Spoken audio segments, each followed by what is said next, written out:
With an invasion. But let me remind you who set the house on fire.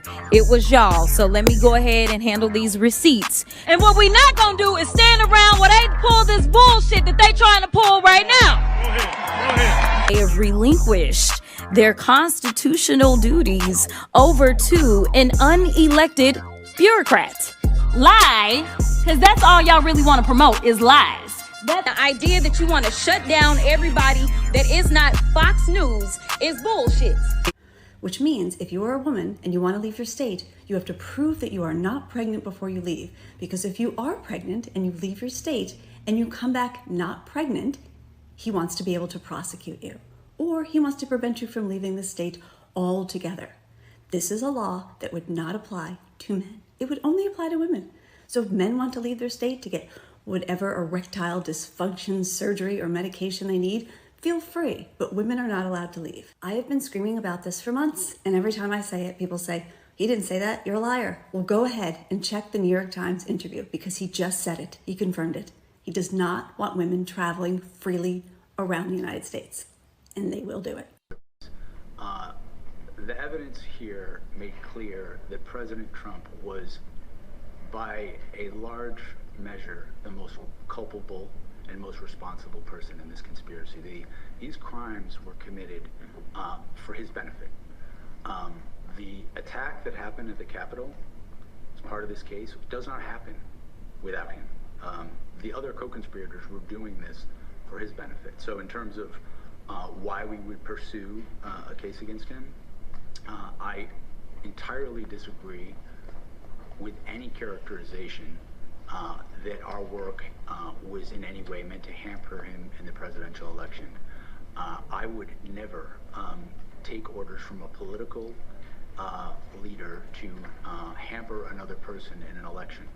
Good evening, everyone, and Happy New Year to all of you. And I can't think of a better way to usher in 2026 than to be amongst family and friends and to inaugurate the man who will bring about a new era of progress, promise, and prosperity for New York City. Zoran, I am so proud of what you have accomplished, and I'm filled with joy about what we will accomplish for our beloved city over the coming years. And so with that, let us begin. Please repeat after me and raise your right hand. I,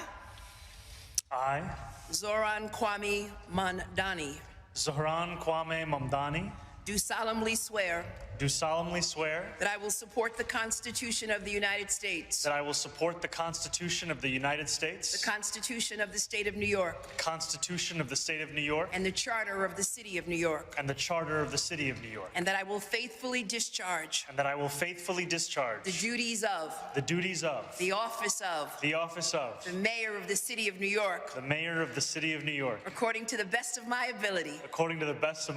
So help me God. Congratulations, Mr. Mayor.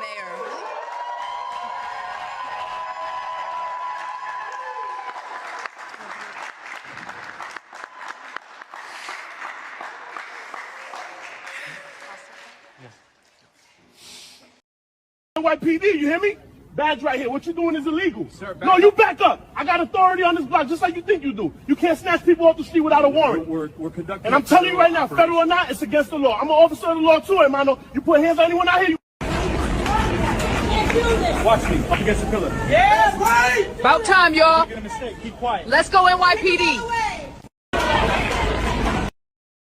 I pulled you over for speeding, but I need to search your vehicle. Step out and open the trunk. I do not consent to any search of my vehicle. Am I free to leave after you issue my ticket? If you have nothing to hide, you shouldn't mind me looking around. This is a routine traffic stop. I'm exercising my Fourth Amendment rights. You need a warrant or probable cause to search my vehicle. I can call for backup and make this take much longer. Just let me have a look around. I understand, but I still do not consent to any search. I will wait for you to complete the traffic stop. My attorney taught me that ICE often tries to expand traffic stops beyond their authority. I have the right to refuse searches without a warrant or probable cause. Staying calm while clearly stating my rights protects me from unlawful searches during routine traffic encounters. Would you like to see the Bible taught in public schools? Oh, of course. Of course, we used to teach it in public schools all the time. We used to read out of it, teach out of it, and everything. And Would it be taught as a history book, a science book? it can be taught as any book you want to teach it as, because it does prove that science is true according to creation, and it does prove history, and it does prove that he is who he said he is, which is the one and only God. And how old is the Earth? How old is the Earth? At least over 6,000 years old. Do you think that humans and dinosaurs existed at the same time? Yes, and we got proof of that. What is the proof? Some of the proof is the fact is you have ancient art, what was it, calligraphy, that's on rocks and certain things that actually shows that dinosaurs and human beings were at the exact same time. So how would they know to paint those type of pictures, carve those type of pictures in, and those are thousands of years old. So you think humans and dinosaurs existed at the same time? Yeah. And who are you going to be voting for this year? I'm voting for Trump. You spank them. You think there should be more hurting Discipline. of children, and you're calling it discipline? It is discipline. There's nothing wrong with a swat on the ass if a kid's out of control. If a kid gets out of control and he lips off to me, they get spanked. I even spank my grandkids. My grandkids love me to death.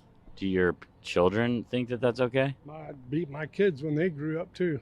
They do the same. It's the kind of the cycle of violence thing happening? It ain't violence, it's discipline. So I need to tell you about what's happening to Social Security right now, because it's very alarming and it's getting buried in all the other chaos. The Washington Post just published another massive investigation. One is called How Social Security Has Gotten Worse Under Trump. It's just infuriating and upsetting and entirely predictable. The Social Security Administration, according to this article, has now 6 million pending cases sitting in processing centers. 6 million. And another 12 million transactions backed up in field offices.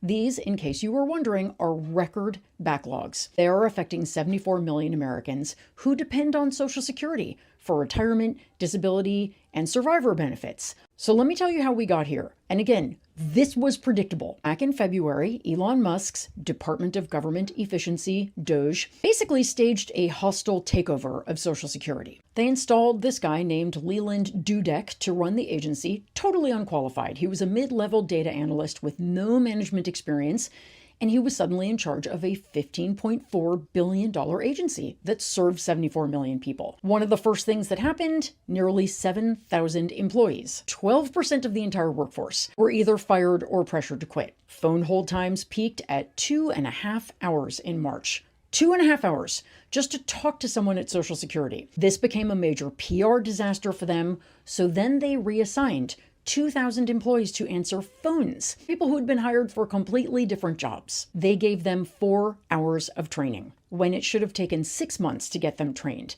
So this is 4 hours to learn how to handle complicated Social Security claims and benefits programs. So now you've got people answering phones who literally don't know how to help callers beyond the most basic questions. There's more. The new policies they've rolled out are making everything worse. So DOGE officials, citing fraud concerns, have now required that things like direct deposit changes have to be done in person or online. You can't do it over the phone anymore, which sounds reasonable, maybe, until you think about who uses Social Security. And there's a story in this article that's just heartbreaking. An employee in Indiana took a call from a 75-year-old man who had had a massive stroke and couldn't drive. His bank had closed, so he needed to change his direct deposit information. He hadn't received his Social Security checks for 2 or 3 months because of this. This employee had to tell him, you have to come in person, or you need to find someone with a computer to help you. And the guy just kept saying, I have no one. He couldn't do either of those things. So she ended the call by telling him to call his bank to hope that they could help. because Social Security couldn't anymore. That's what these policies look like in practice. Elderly people, disabled people, often poor or bedridden, being told they have to comply with requirements they literally cannot meet. That's efficiency. Meanwhile, disability payments that used to take weeks to process are now taking 3 to 6 months. At one processing center in September, management apparently called an all-staff meeting and told employees they needed to get the backlog down from 6 million cases to 2 million by Christmas. And according to one employee who was there, when they told us that, everybody just started laughing because there is just absolutely no way to get it down in that short period of time. And here's what I think is really going on here. This isn't just incompetence. This is deliberate.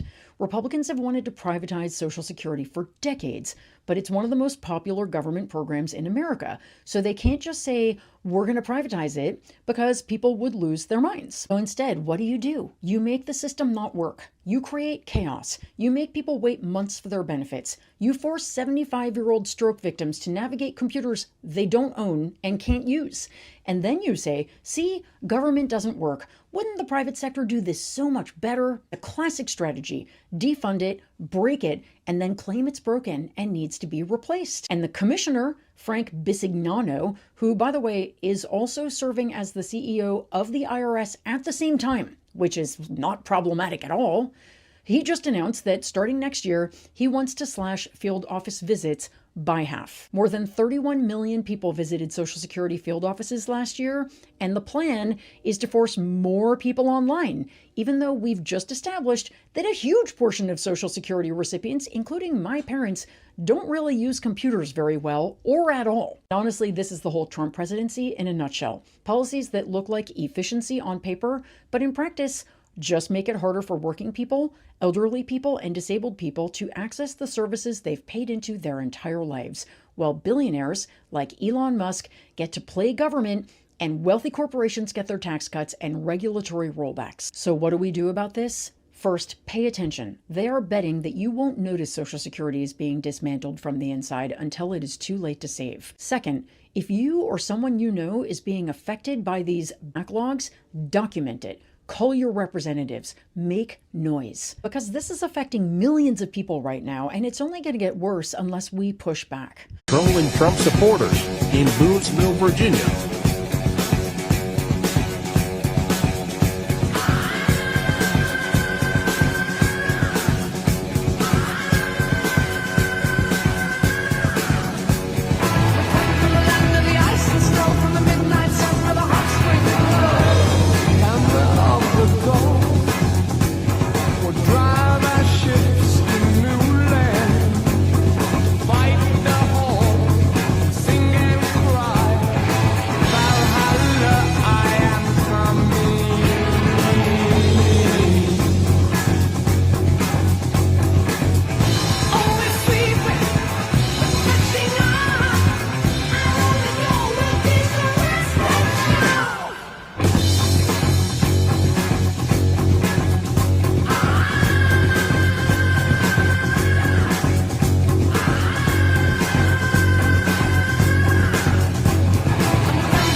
Here's something I bet you didn't know about Virginia. Virginia is on pace to become the data center capital of the world. See, all this new AI shit and everything that's happening online, ChatGPT and whatnot, it's requiring more space to store data. And so they're storing this data in data centers, and they're popping up all over the country, but they're popping up especially right here in Virginia. But here's the problem. Data centers use a lot of electricity, like a lot of energy. They need a lot.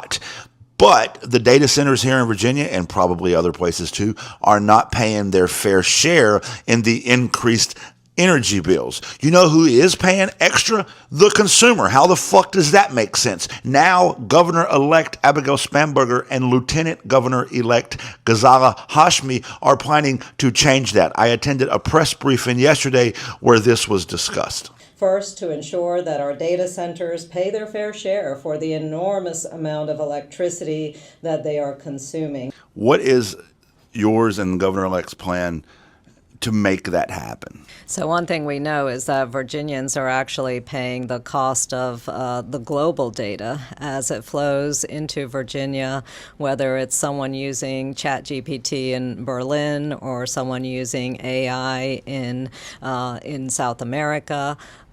Virginia ratepayers are paying the cost of this high energy demand, and that's simply unfair. What we know is that we have corporations that are making billions of dollars of profit, and the opportunity that they have to actually lift the weight of the cost of the energy demand is so important. So making sure that they are not just paying their fair share, but also contributing to clean energy, that's a critical next step for us. It's something that this legislature will be considering in 2026. Well, you're going to have to be in the kitchen with me while I load the dishwasher because I got things I got to do today, but I also got things that I need to say, and we need to talk about articles of impeachment for a minute. Because I'm really tired, baby, of hearing everybody say that it's a waste of time because the GOP, runs everything on the Hill. It's just a waste of time to, they'll never impeach him. We just don't have time to waste. You know what the fuck is a waste of time? Doing nothing. That's what is a waste of time, baby. Sitting around twiddling your fingers, waiting for him to make the ultimate mistake. Well, honey, he already has. He's made every ultimate mistake there is to make. The whole entire cabinet has.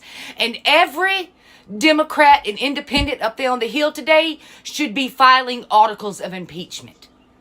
Every last one of you. All of you should be. You should be putting it on record today that this shit is not okay, even if it don't go your way. Can we get it on record? I mean, let's just tie up Congress with one impeachment article after another. Since they thought it was okay to tie up Congress by withholding food and aid from the American people so that pedos can play. They're okay with holding up Congress to protect pedophiles today, so hold it the fuck up, honey. Shit. Hold them accountable. I'm tired of people saying that. Impeachment articles ain't gonna do nothing. It's gonna be on record. It's gonna cause them some grief. Doing nothing, that's the problem. You don't get any results from doing fucking nothing. But if you actually do your goddamn job and what the people of America want you to do, then maybe, just fucking maybe, we would be out here in these streets making sure you get reelected again. But if you can't, don't worry. We got somebody coming to replace you right the fuck away. I'm tired of hearing this shit today, that articles of impeachment aren't no good. Put it on the fucking record, honey. Flood Congress today with nothing more than articles of fucking impeachment for all of them. Every last one of them. Because doing nothing gets you fucking nothing. And I'm tired of doing without my democracy, okay? My forefathers did not die and shed blood on this land for my democracy, so you could do nothing to protect it. Your conversation with President Putin, did you discuss what responsibility Russia will have for any kind of reconstruction of Ukraine post an agreement? I did. And they're going to be helping. Russia's going to be helping.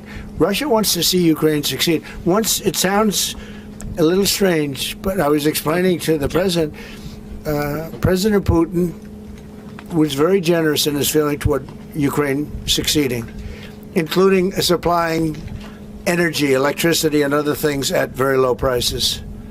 So a lot of good things came out of that call today. That comment raised a lot of eyebrows, and this is Zelensky's reaction as he heard it. I mean, he's got a pretty good deadpan, but even he couldn't keep it together for that one. And Mr. Ambassador, I mean, I don't blame him. I think we were all President Zelensky in that moment.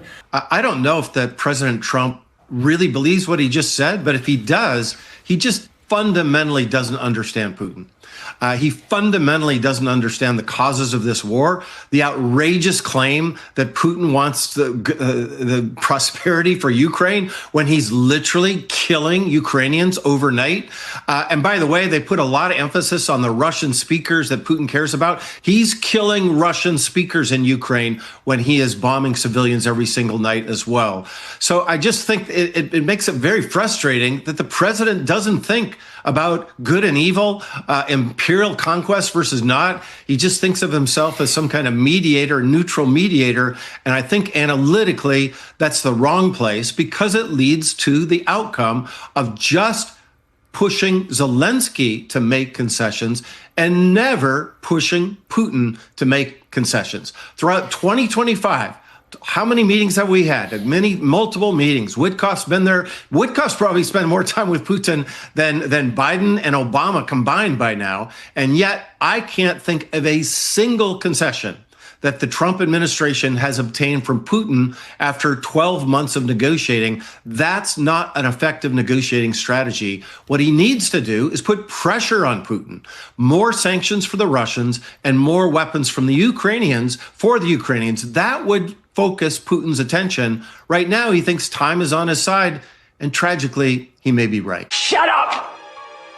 You smug, sanctimonious bitch! Get out! It's time for the Trucker John Livestream. Gonna be a good time. Oh yeah. The Trucker John Livestream. Come along for a good time. It's a good time, good time, good time, good time. Trucker John Livestream. Gonna be a good time. Gonna be the time of your life. Gonna talk some shit. Hush your mouth. Gonna talk a little smack. Gonna talk whatever comes of it. You're gonna always wanna come back. Well, yeah, it's the Trucker John Livestream. He's the biggest, baddest, funniest mother you've ever seen. Watch your mouth, he's headed south. Not even sure what that means, but if it's one thing I know, the Trucker John Livestream is the best thing you've ever seen.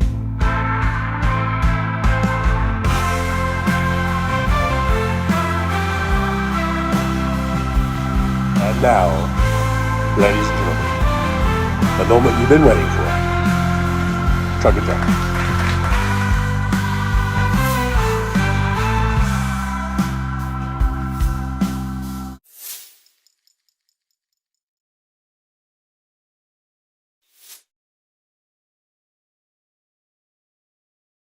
Test, test, test.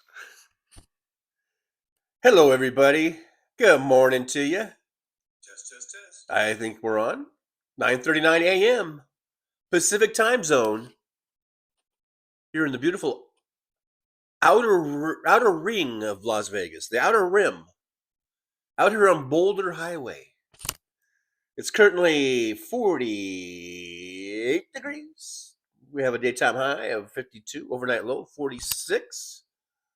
I don't know if we got rain in the forecast. It looks like little clouds on my thing there.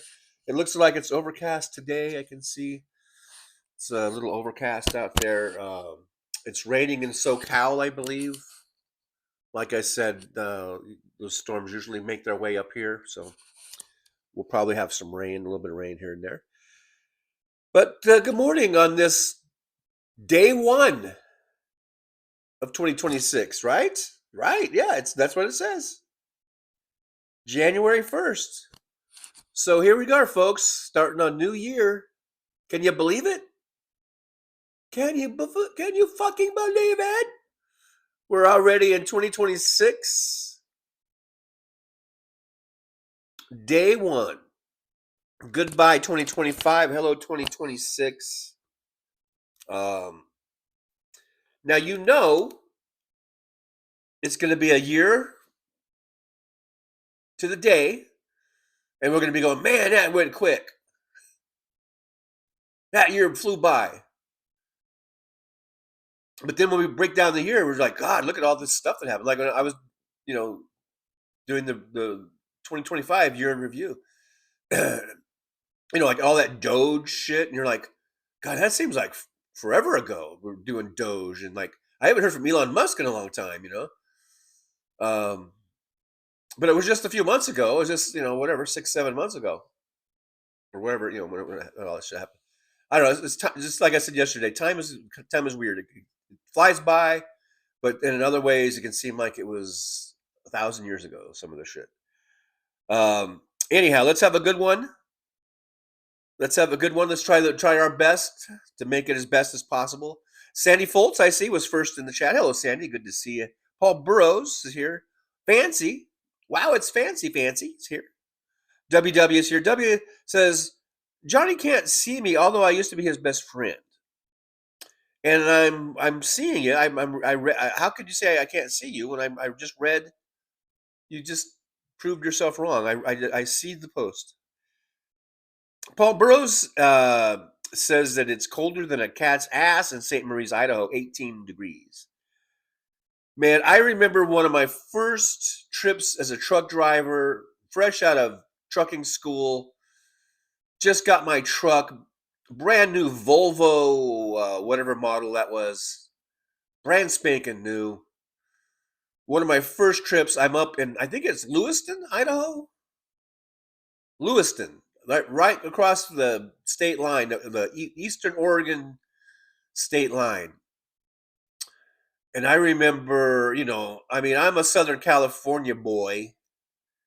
I haven't been in a whole lot of real cold temperatures, although I did talk about that Arctic blast that we had one time in Lancaster, where overnight lows were 3 degrees.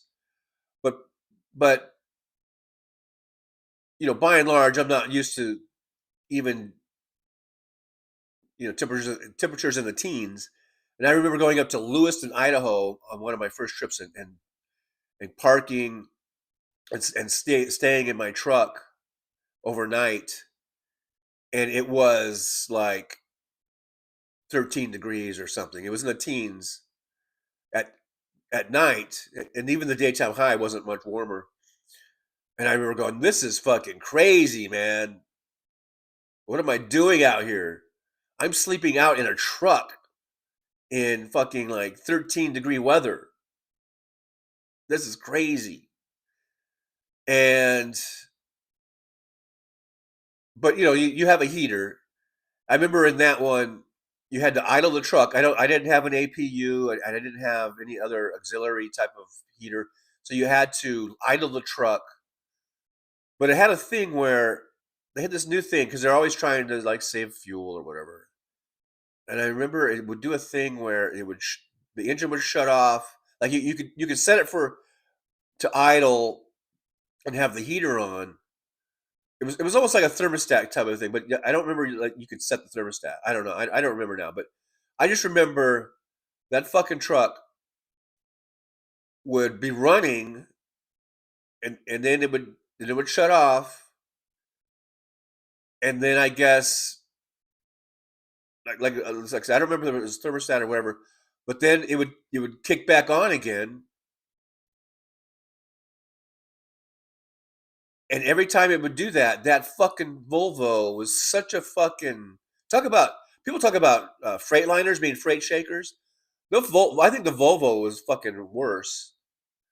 Anyhow, so every time that thing would kick back on, it would just wake me up, and it would do it like several times during the night. It would shut on and off. So it was there, and it was like a built-in thing. I couldn't really override it, I don't think. And if I wanted to not freeze my fucking ass off, I had to do it like that. So, and I just remember it was such a pain in the ass. I would just be getting to sleep, and then that fucking motor, the engine of the truck would kick back on, and the whole fucking cab shakes and rocks back and forth, and I'm like, fuck, this sucks. I'm like, this sucks, dude. Truck driving sucks, man. Anyhow, we got Vasantha Elf here. I guess that's how you say that. Thank you so much for being here, Vasantha Elf. It almost sounds like Santa's elf. Stephanie B's here. Hey, Stephanie. Happy New Year to you. Michael McAndrews. Hello, Michael. We got Jolie coming in, waving. Hello. As far as I know, now this is probably from an hour ago or 2 hours ago. I don't know. Wait, today's New Year's Day, so BMV is probably closed. The BMV is probably closed. Now, I do realize that Hal Sparks is on right now. This is probably, I think, the first time I've ever done a show, a live stream, when Hal was on at the same time. But I didn't know he was going to be on.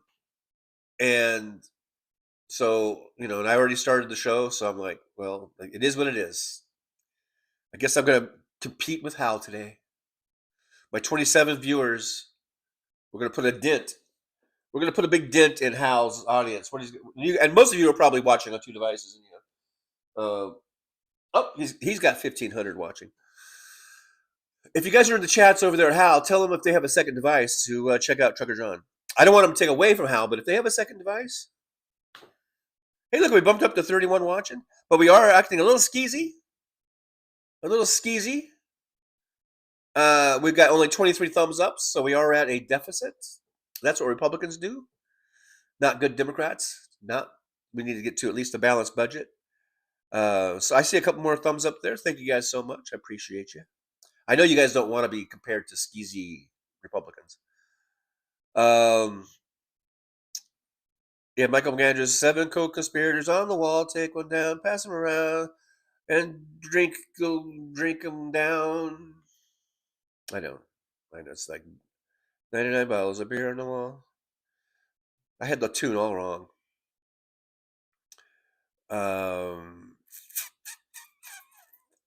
Michael McAndrews, only 2 donuts and an egg to go. That has nothing to do with it.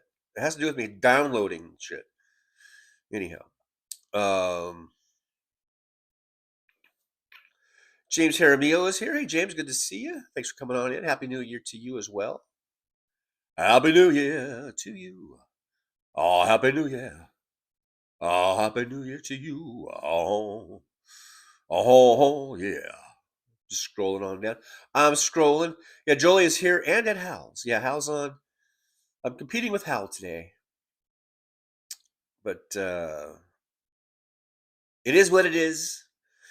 William is here. Hello, William. Good to see you. Thanks for popping on in. I do appreciate you. Anna Moore is here. Hey, Anna. Always good to see Anna. Anna says, Happy New Year, TJ and fellow loungers. The best to everyone, and let's not forget to vote in all elections. Yes. Let's keep that big blue wave a-going. We've been doing pretty well in these special elections.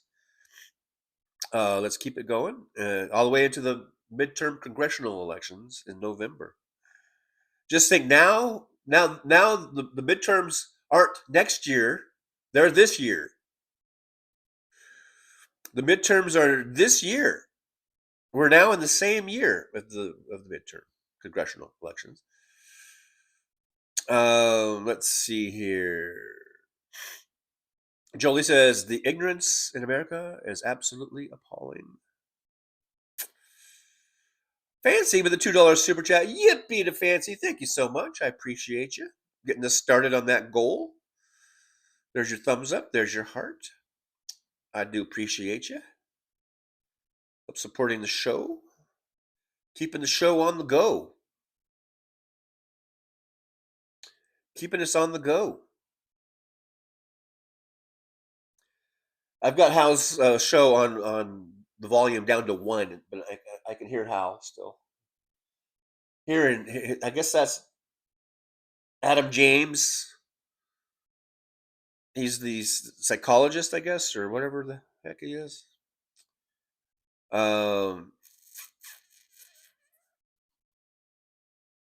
DPD 5844 is here. Hello, DPD. DPD. Deputy Dog.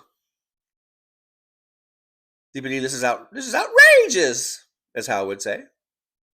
Now, I knew that DPD says, I am loving this. And I did see that comment as the intro was playing. And it was during when the person was putting all the stickers up. And it was a lot of stuff about, Republicans being the party of pedophiles and stuff like that. And so I immediately, the first time I saw that, I immediately thought of DPD. Because DPD uses that type of language. And I knew DPD would probably appreciate that clip. More than anyone in this chat, probably.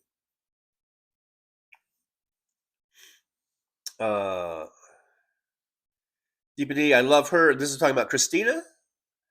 And they need to make the time. Yeah, just like You know, Steve Bannon talks about flooding the zone. Let's flood the Congress with fucking articles of impeachment. Even if it doesn't go anywhere. Even if they don't have the numbers to actually carry it through. Just fucking flood the zone with articles of impeachment. Get it on the record of how corrupt these motherfuckers are over there in the Republican Party. In fact, reminds me of my little meme that I found right there. It's appropriate. We are living through the worst trifecta in U.S. history: a corrupt president, a corrupt Congress, and a corrupt Supreme Court. There you go. Flood the zone with those articles of impeachment. Josh C's, always good to see Josh C's in the old driver's lounge. Thanks for being here. I appreciate you.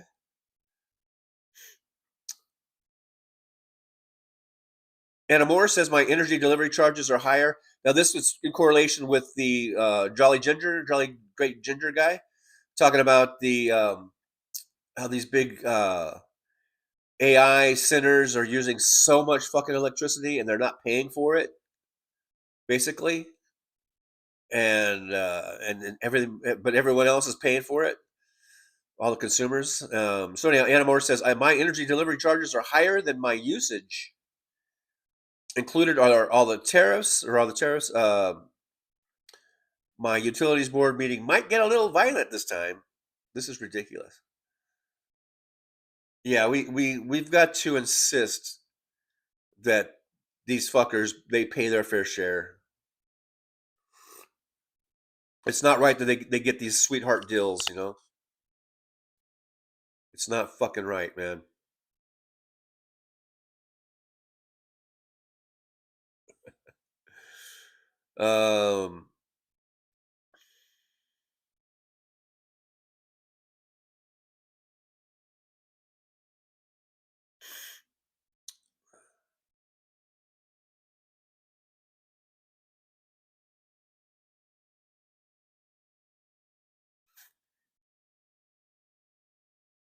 I don't know what WW is going on about here. Oh, about Social Security, I guess. Social Security called me on a Sunday morning. I was so happy. I have a feeling that wasn't really Social Security. Social Security is not going to call you, especially on a Sunday. WW, there are probably some things that maybe you might want to keep to yourself. I don't know. I'm just saying. But hey, you do you, boo. You do you.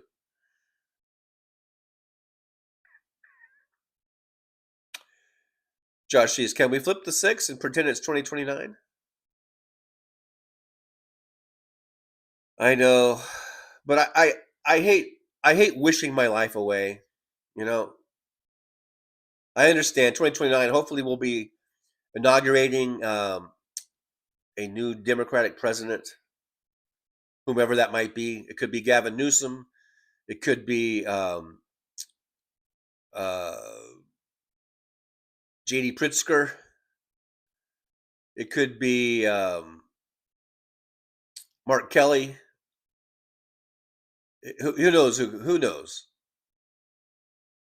Who fucking knows? It could be AOC. I don't know. But I just hate wishing my life away, especially at my age. I don't have a whole lot of years, you know, left. I don't really feel like just wishing 3 years of my life away, unless it's going to be such fucking hell that it would be better just to skip those years anyhow. I don't know. Who knows? I guess we'll find out. Squirrel Girl's here. Good to see Squirrel Girl. Happy New Year to you as well. Happy New Year to you. Happy New Year to you. Do do do do do do do do do do.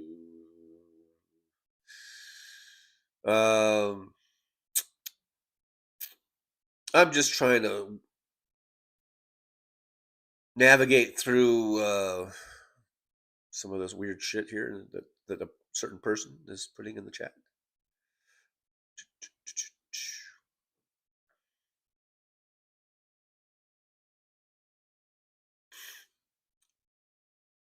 MJ Daniel from up there in Washington State says Happy New Year from Washington.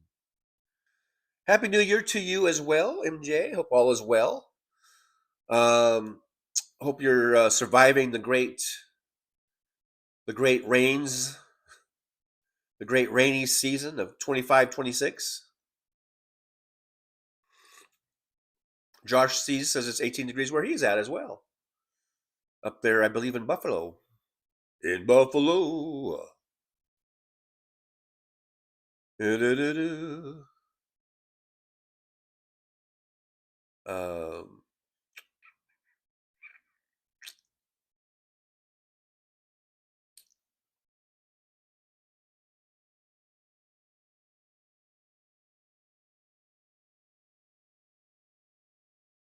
MJ Daniel says it was 32 when we got up this morning.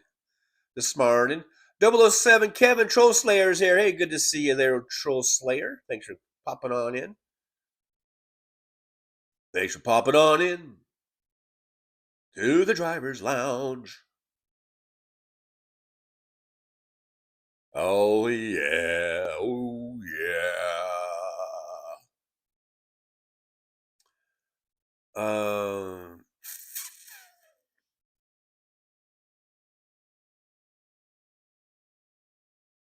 Josh sees, I hope TJ had a couple of Modelo's. I had one. I stayed home last night. I didn't go to work. I should have. But the time just kind of slips away. Next thing I know, it was kind of like, I don't know. What time was it? 6 o'clock in the evening. I went ahead. I got all dressed and ready to go. Had my shit all together. And then I was looking at the bus schedule. And by the time I would have gotten to work, it would have been like 8 o'clock. And I'm like, I don't like getting there that late. So I just talked myself out of going. I said, I'm just going to stay home. And then when 8 o'clock rolled around, I was like, you know what? God damn it. I should have went to work. But if I had, it probably would have been a good, like a lucrative night. They had that $10 surcharge on every ride. A lot of people were probably out. I probably could have worked pretty steady till like 2 a.m. But then by the time I get back to the yard, it's 2:30. By the time I get a bus, if you miss that 2:30 bus, the next one's not till 3:30. I'm not home till 5:30 in the morning. I just didn't feel like doing all that. I just didn't feel like it. So I didn't go. And I stayed home and I just watched videos. I watched London. Did you guys watch the London New Year's, bringing in the New Year's? It was on YouTube. They had a fireworks show like I've never seen. I mean, it was like, it went on and on forever and ever at midnight. It was like the most amazing fireworks show I think I've ever seen. So I was just doing that, and then around midnight, I went ahead and popped open a Modelo, and I just cheered the entire universe, the entire planet, at least. A little cheers with my bottle of Modelo. I only drank the one, but that was my New Year's, and then and just sent to my kids and my ex, and then they sent to me just our little Happy New Year's messages. And that was it. That was it, man.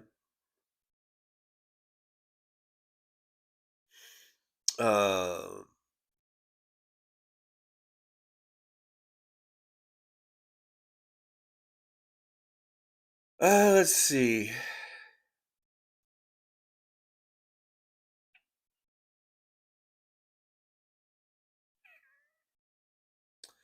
Skipping down a little bit here in the chat. I'm kind of ignoring Debia's stuff, not because it's really bad or anything, but it's just weird, and it just seems out of place, and there's nothing I can really say about it. So Jolie says impeach. I agree. Let's just flood the fucking zone with impeachment, articles of impeachment. Fuck them if they can't take a joke. Not that it's a joke, but you know what I mean. You know what I mean. Jolie says Beatles. Why are we saying Beatles now? Why are we going now? Why is Jolie getting with these non sequiturs? Well, I did skip down. Troll Sayer says I saw the Rose Bowl today, and then Joey says Beatles. I don't know.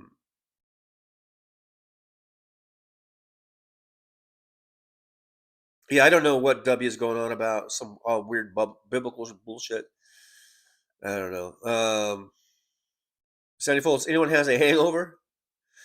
I don't. I only had the one Modelo, so I'm good. Big Hook, the Big Canucks here. Big Hook says, so when the economy crashes, what is AI going to do to help? It will make videos that don't make any sense.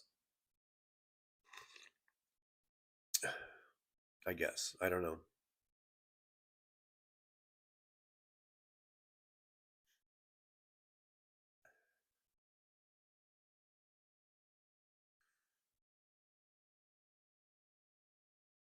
Yeah, MJ Daniel says the administration, Republican Senate, and Congress is beyond corrupt. They are a direct danger. Danger. We're all Will Smith now, or whatever.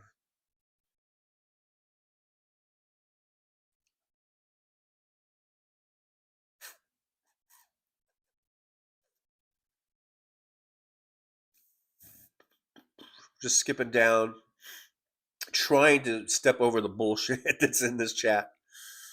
Thanks to WW. Sandy Folks says scammers call saying their Social Security. Don't give anyone your information. That's right, Sandy. Don't. If they start asking for shit, don't do it. If they, like your Social Security number and shit like that, and date of birth and your mother's maiden name. Don't do it. Those don't do it.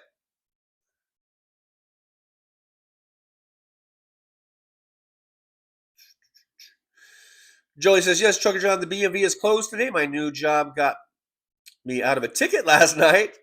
Got pulled over by a state cop. He said he didn't want to give another state employee a ticket. Whew. How did you know you were? Did you wear like a little? Did you have like a BMV uniform on? That's probably what I was. Do you have a badge? I don't know.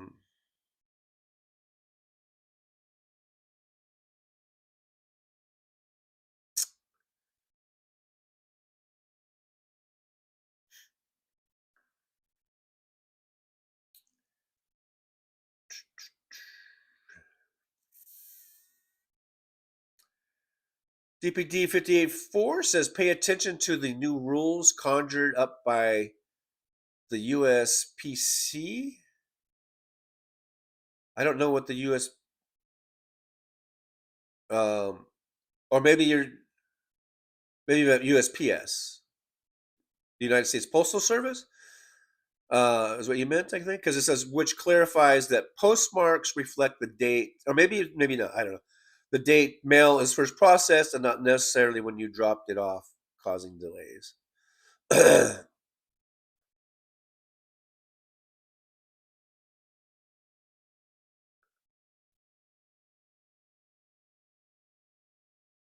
So if you're mailing in your ballots, get them in early, I guess. I don't know. Woke Mike's here. Hey, Woke Mike. It says it just ended. I don't know. If I'm mid-thread, I don't know what we're talking about. But because Troll Slayer says, Woke Mike, I like that instrumental of Fleetwood Mac's Tush. Is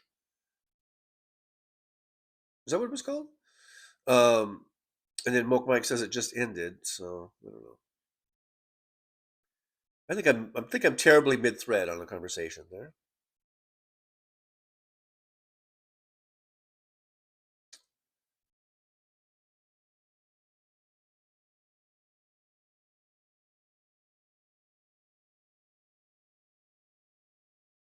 Oh, Jolie says W was quoting a Beatles song. I guess that's why Jolie said the Beatles. Josh says, Wes, are you stoned? No, the question is, when is Wes not stoned? Wes is kind of probably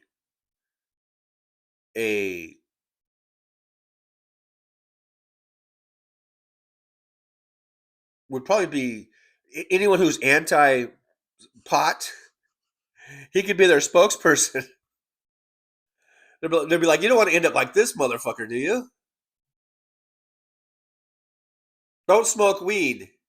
And then just show a picture of Wes, or a video of him, or a screenshot of all the stupid shit he says in chats. Be like, for the love of God, please don't smoke weed. You don't want to be like this asshole.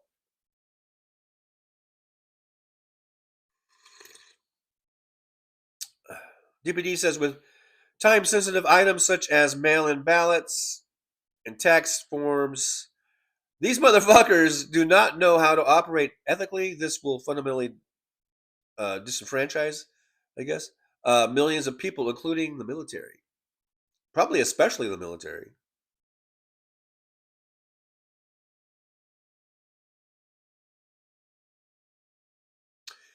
It's always something we gotta watch out for. It just never ends. It's just eternal vigilance, right?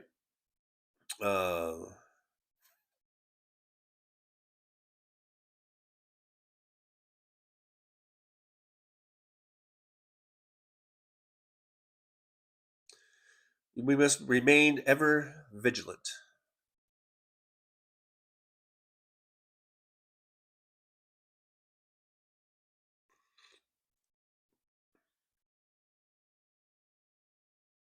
Oh, Trucker John, I guess talking about the traffic stop there, Jolie says, he asked where I was coming from. I said work. He asked where I worked. I said BMV. Well, that's cool. That how that came out, So it didn't look like you were going, hey, I work at the So yeah, that worked out good. That line of questioning there worked out good for you. Also, take a little lead out of that foot, Jolie. I know you're a lead foot. I know you are a lead foot. Take a little lead out of that foot, man. Come on, man.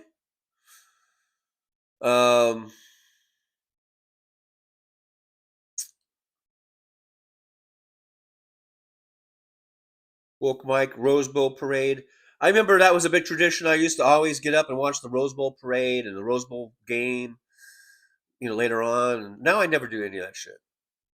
I never do that anymore. But I used to. It used to be tradition in the household. That was mainly carried out by me. It seems like no one really. They liked watching the Rose Bowl. My folks would get up, we'd have coffee, or they would have coffee. I was a little kid. I would usually just have a chocolate milk or something, and we would watch the Rose Bowl. But they weren't really into the football for some reason. But I was. I loved the football. Sandy Falls, TJ, you should block Wes like you did Jen. I actually didn't block Jen. I just put him on timeout for 24 hours, and that 24 hours is long since expired.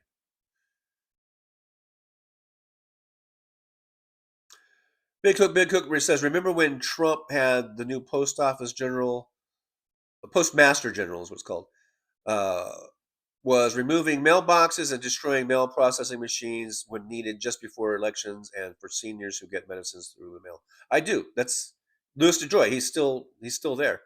Now, I believe those are 10-year terms, and I think his 10-year term is going to be coming up this year probably. Which either means, I don't know if that means Trump's going to renew it for another 10 years if DeJoy wants it, or if he's going to just put someone in who may be even worse than DeJoy. I don't know. Well, I guess we'll have to see. Have to wait and find out. WW says, and I love Jen. Johnny will pardon him soon. I have my suspicions that Jen might be you. Believe me, the thought has crossed my mind.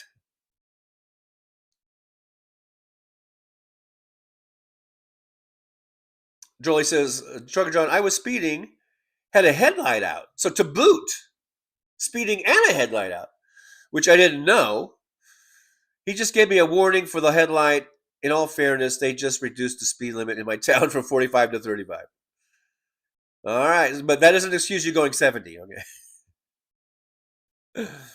In either case. I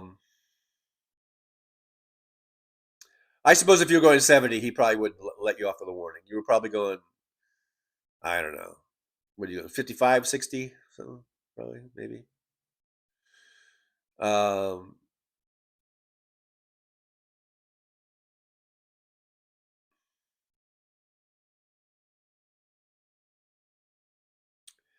Petrozzi, hey, Petrozzi, 1920, good to see you. Petrozzi says, when I was about 10, my dad took, I guess us, maybe, to Colorado Boulevard to stay all night before the parade. That was exciting tenure. You know what, Petrozzi, we did the same exact thing. I was a little older, though. I think I was about 13, maybe. 12 or 13. I forget the age, or the exact. I think it might have been 1972 or 73. So I was either 12 or 13 or 11, 12, 13, somewhere around there. We did the same exact thing. We had this Pontiac station wagon, like safari station wagon. And I remember it was like me, my mom, my dad, my cousin Dan. Was there anybody else with us? I'm kind of thinking, did my cousin Nancy come with us? I don't know. I don't think so, though. Anyhow, it might have just been the four of us. And I remember we drove down to Pasadena from Victorville at night, like the night before the Rose Bowl. So that would be, I guess, New Year's Eve, right? We drove down, got up, we parked like just right off of Colorado Boulevard, like behind a restaurant or something. We were able to park. We got up. We had these little beach chairs. We set them up right on the curb, right on the sidewalk, right on Colorado Boulevard. We had like this little beach chairs. Just set them up there. I remember we just sat out there all night long. We were bundled up. We had coats and gloves because it was cold, like in the 30s probably, And I remember my dad made in the back of the station wagon. He put like about some sleeping bags and some pillows in there, and so that if anyone got tired or whatever, just go crash out in the station wagon for a while. And I remember doing that. I think me and my cousin did it.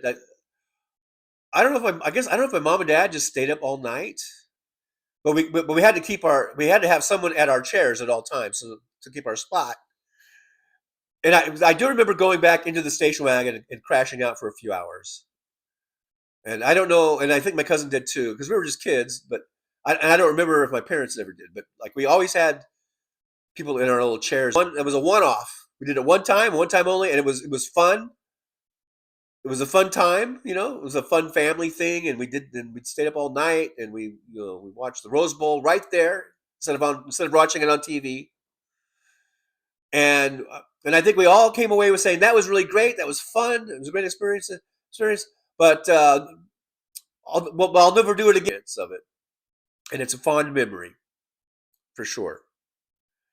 Watching the Rose Bowl live, and we camped out all night, right there on the street. We were like homeless people, except we had nice beach chairs and nice down jackets and blankets to keep us warm.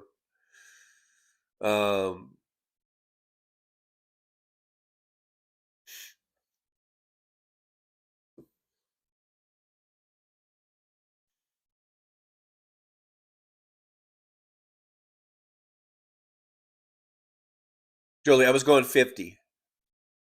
All right. Just watch yourself there. You might not get any more warnings next time.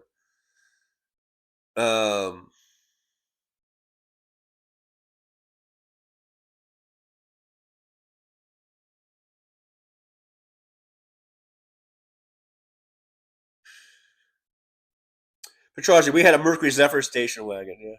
Yeah. That's so funny. Our stories were a lot alike, a lot similar there.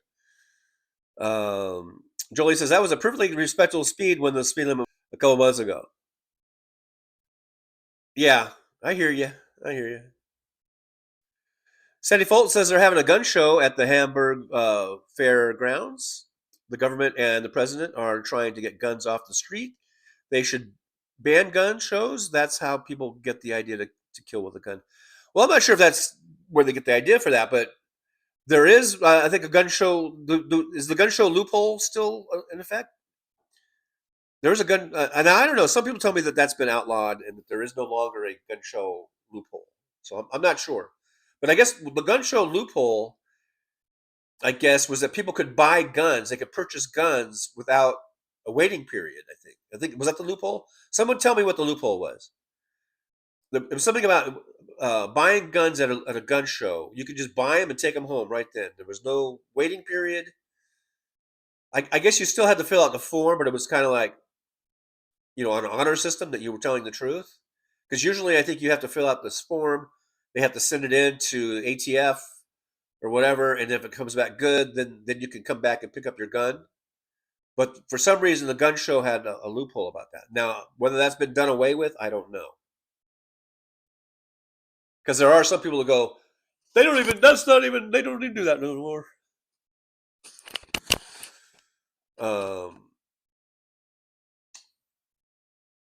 I don't know. I watched, speaking of guns, last night I watched a short video about a guy shooting a gun. And I thought I was just checking it out. Last night I was watching videos all night. That was my New Year's Eve, was watching YouTube videos on the TV and on my phone. And I watched this gun about a guy. He was shooting a Colt 45, and it was kind of cool. Now my fucking feed is just flooded with these handgun videos, and now I want to buy a handgun because some of them are pretty cool. Sandy Foltz with a $2 super chat. Yippee, Sandy Foltz! Thank you so much. I do appreciate you. Give you another thumbs up and a like and a heart. I mean, thank you, Sandy. Thanks for supporting the show. Joey says Brian blocked me. Boston Brian?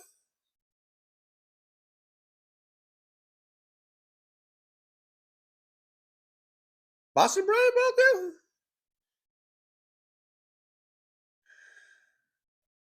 there? WW, we had a Buick. Dad would put boards and pillows to make the back seat one big bed for 4 kids.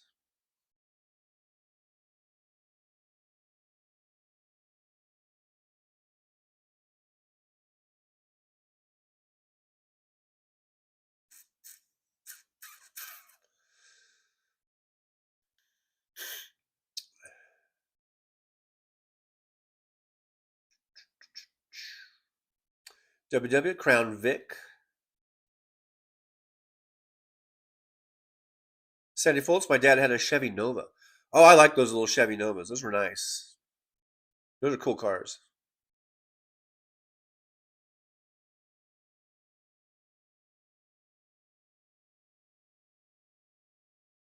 DPD, it's that pesky algorithm. Yeah. But, I mean, it could be worse, I guess,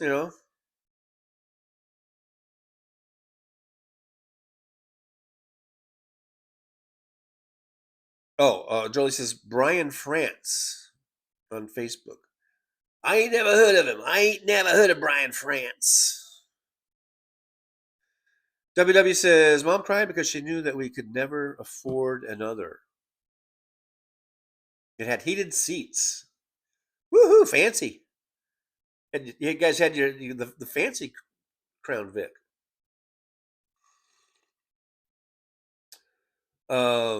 Josh C says, I like the in-range TV guy. He's been doing a lot of history videos about topics the current administration is trying to whitewash. Does anyone know about the gun show loophole? I asked the question, and no one has answered me on that. On clearing up the gun show loophole. Jolie says Brian France is one of W's crazy friends. Oh. Of course, W would have crazy friends. Luck Dragon's here. Hey, Luck Dragon, Happy New Year. Aspirin, anyone? So I take it maybe Luck Dragon has got the hangover. Sandy Foltz was asking if anyone had a hangover. And Luck Dragon, sounds like you might be having a hangover. WW 1970s. What about the 1970s? WW says you can buy guns and ammo in the parking lot. Nobody knows. Is that the loop? Is that the loophole? I don't. That still sounds like something illegal. I thought there was like a way of skirting the law at a gun show loophole, not just by going out and sneaking out to the parking lot and buying guns out of someone's trunk. I'm not talking about that. That's not a loophole.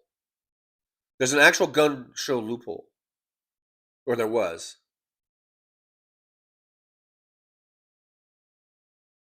I guess I'm going to have to take matters in my own hands. I'm going to Google it. Okay, I'm going to Google what is the gun show loophole. Since no one will do it for me. You know what they say, if you want anything to get done or want something done right, you got to do it yourself. All right. Here we go. What is the oops, if I could only fucking type. Hey, look at there. Someone else, or it was already in there. It says, here's an AI overview. Big Hook should be happy to know this is an AI overview. It says that the gun show loophole is a gap in the U.S. federal law that allows unlicensed private. See, that's the thing. It allows unlicensed private individuals to sell firearms without conducting background checks. So I was pretty much right. Okay. Unlike licensed dealers, making it easier for prohibited persons like convicted felons or domestic abusers or just plain old weirdos like Wes to buy guns anonymously at gun shows or online. While many states require background checks for all sales, federal law primarily requires checks only for licensed dealers, creating this loophole for private transactions. Efforts have been made to close it, including a recent ATF rule to clarify that selling firearms for profit requires a license and background check. So, I mean, you were right about, I guess, there could be that activity going on in the parking lot, but this is not that. I mean, this is about even inside the building where the gun show is being conducted. I think they can sell them right inside there. Here are key aspects of the loophole private sales. The loophole applies to sales between private citizens not engaged in the business of selling guns, allowing them to bypass the standard background check process required for federally licensed dealers. Facilitates illegal sales. This allows prohibited individuals to easily acquire firearms anonymously from private sellers at gun shows or through online platforms. Online platforms, too. Origins, it says the distinction arose from the Firearm Owners Protection Act of 1986 and the Brady Handgun Violence Prevention Act of 1993, which exempted occasional private sales from licensing requirements. And I'm sure they had to put that provision in there because of fucking Republicans. They wouldn't vote on it, or they wouldn't get the numbers needed probably if they didn't put that in there. Anyhow, that's just me adding my 2 cents worth.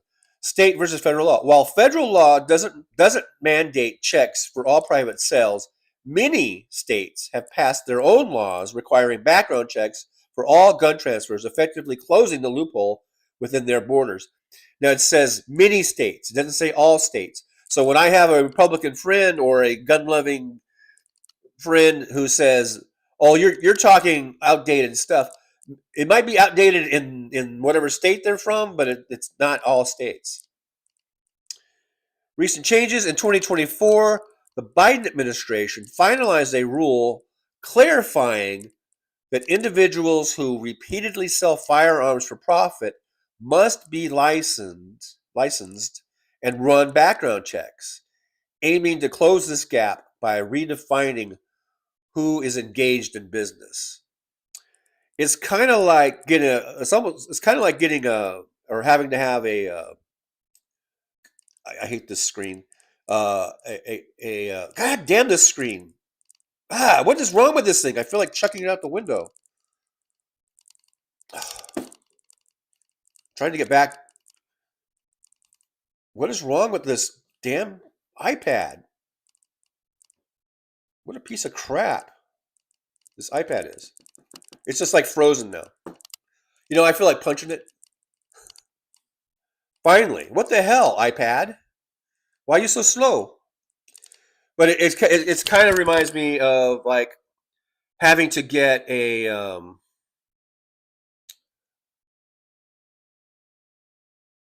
like a car sales license if you sell, you know, an X amount of cars in a year or whatever period of time would be. They require you to get a license, like a sales license. It's kind of like that. I think that's kind of what the Biden thing was, probably. We're trying to close that loophole a little bit. So now, anyhow, I hope we all feel a little more informed about the gun show loophole.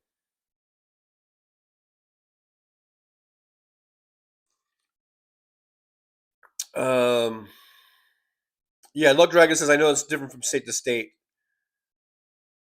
which kind of makes it irrelevant.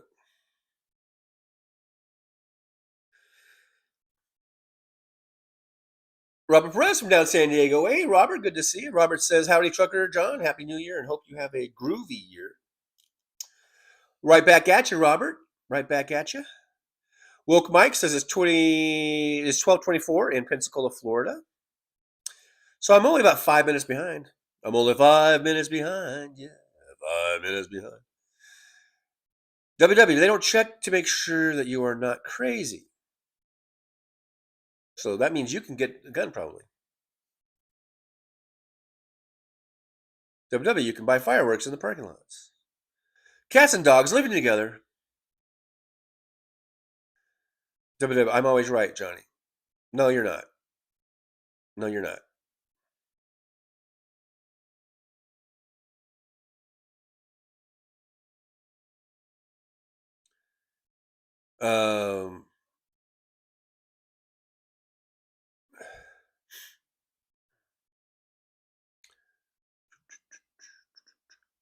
See, DVD says federal law requires that licensed dealers have to run background checks for all sales. The law was issued by the Biden administration in April 2024. But that's not what I just read. What I just read is that they sort of narrowed that definition of sales.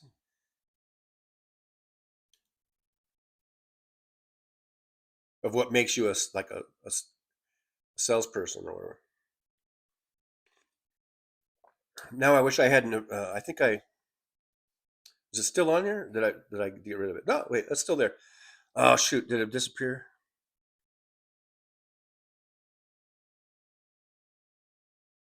Yeah, it says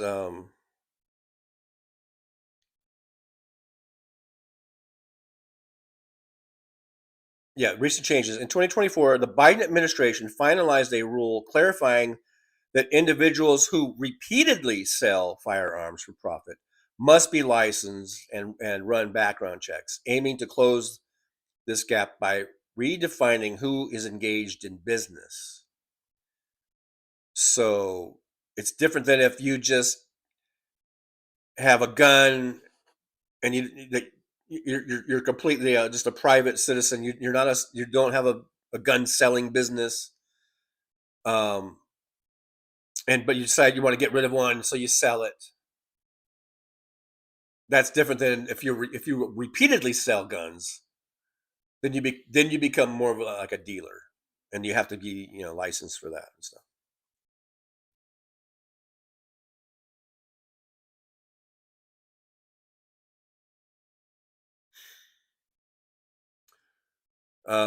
Just scrolling down here a little bit.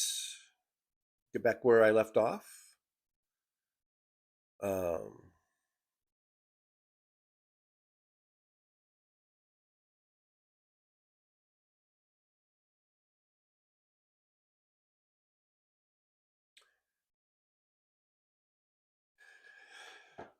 Let's see. You guys talking about trolls and who's trolling, and trolling. Keep them trolls a rolling. Rawhide.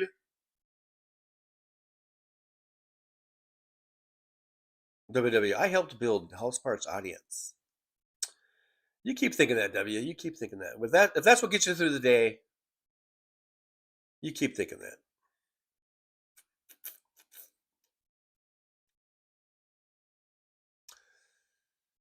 Squirrel Girl says, not feeling good at the moment. I'm going to go. Hope everyone has a great rest of your day. Squirrel Girl, I hope you feel better. Yeah, go lay down or whatever, and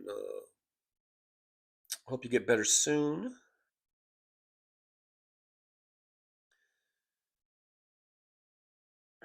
All right. So what's the next topic for me to Google?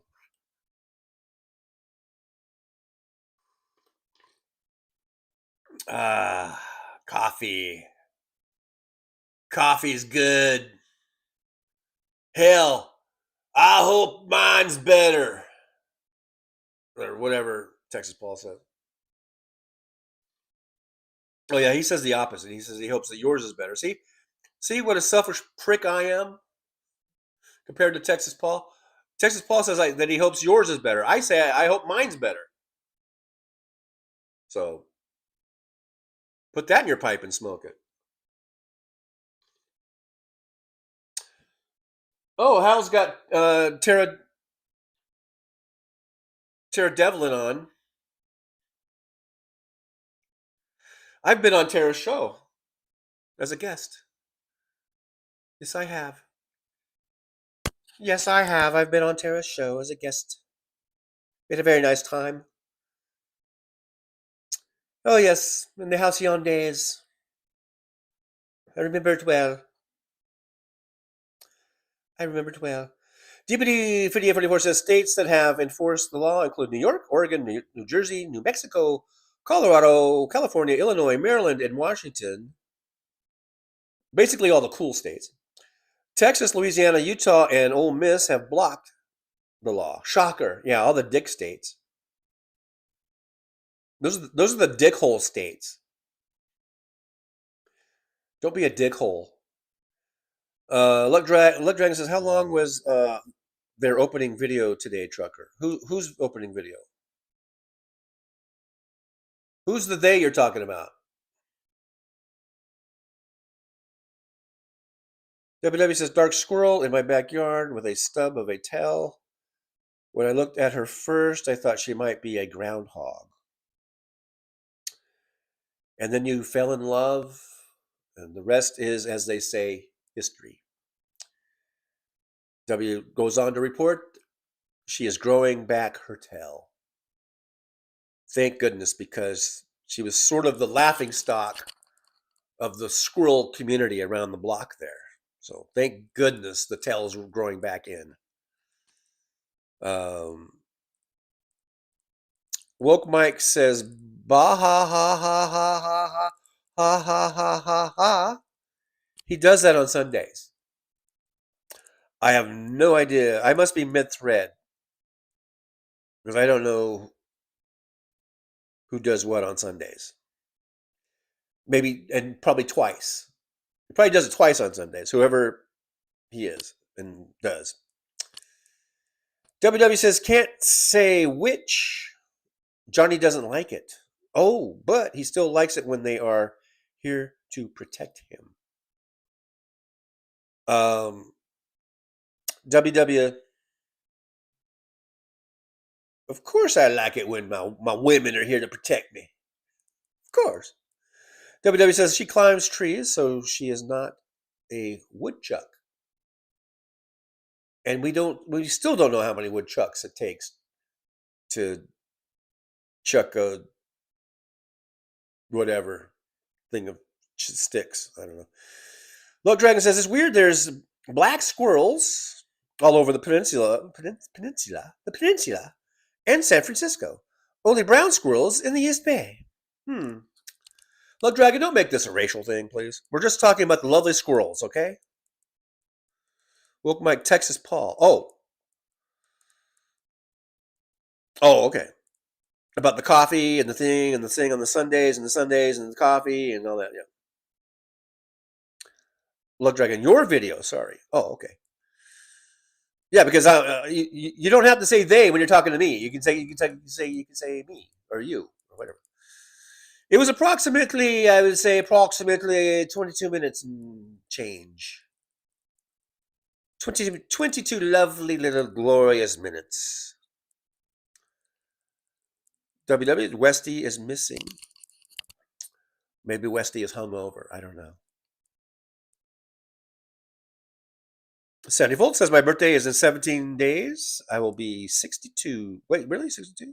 No, 62. All right, then. That's in 17 days. We will all wish you a happy birthday. Jolie says Stubby 2, Stubby the 1st has passed. Oh.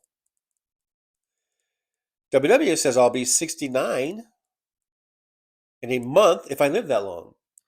That's true. You never do know. You never know, right? Just look at Adam the Woo.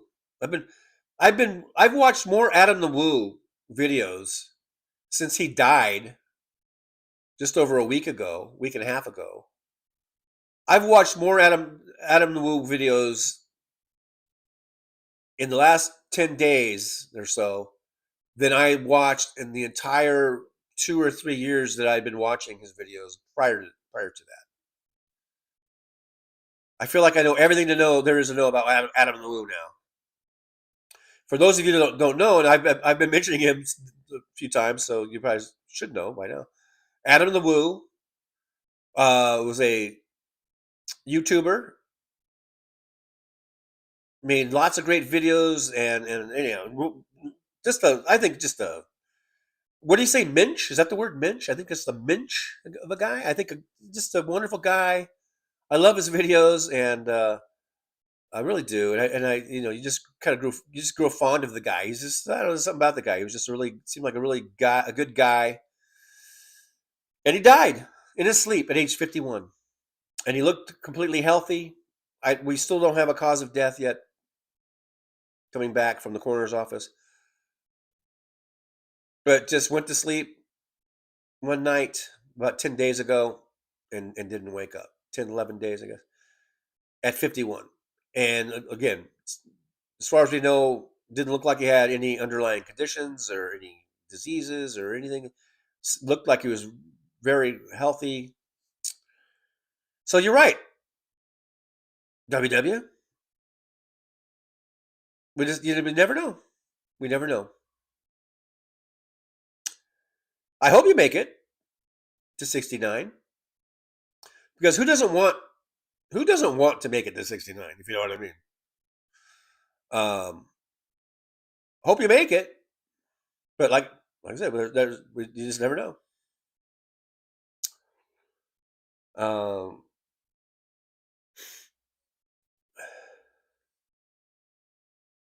Look, Dragon, I like your year in review one. Sorry, my talk to text is funky sometimes, especially when I'm hungover. All right, I'll allow it, Luck Dragon. I'll allow it. And I'm glad you liked the year in review. Hey, Elizabeth Martinez is here. Buenos dias. John Prospero. Was it Prospero Ano Nuevo? Ano Nuevo? Like, have a prosperous new year. Happy New Year. Happy New Year to all. Stay strong. Right back at you, Elizabeth Martinez, 3968.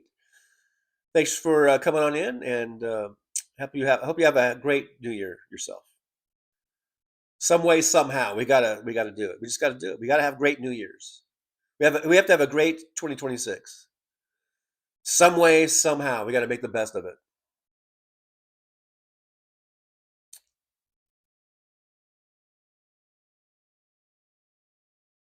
Luck Dragon says, I still have not succumbed to watching the Adam the Woo video yet.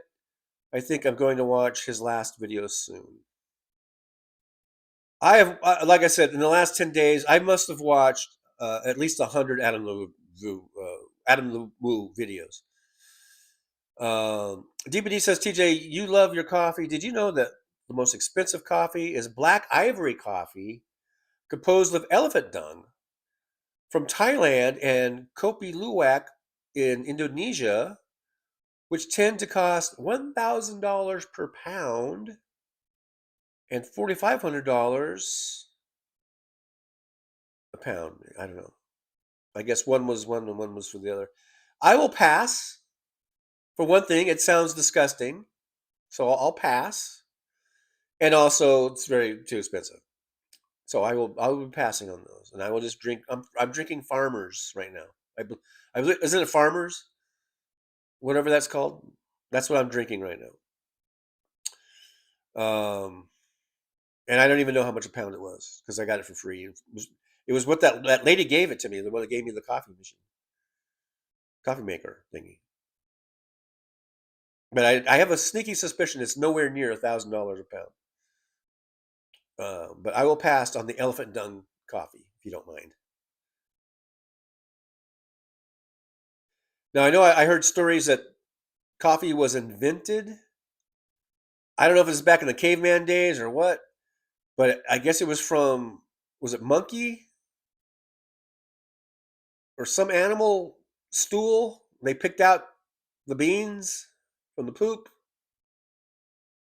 and made coffee. I guess they ground it up and made coffee. I don't know how people think of the things that they think of, but it got us coffee, I guess. I'm just thinking now there's a better way. We don't have to sift through poop to get the coffee beans. We just can grow the coffee beans. I don't need someone sifting through animal dung to get the coffee. Okay. And I'm certainly not going to pay you that kind of money. I'm perfectly happy with Farmers coffee or whatever the fuck it's called.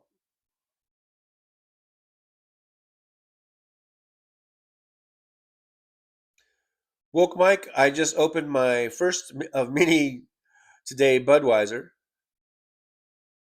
All right, Woke Mike. Pace yourself now. Pace yourself. MJ Daniel says, lemur? Sounds nasty. I don't know. Who said lemur? Who said anything about lemurs? I said monkey. Is a lemur a monkey? I don't know. I've heard of turd coffee.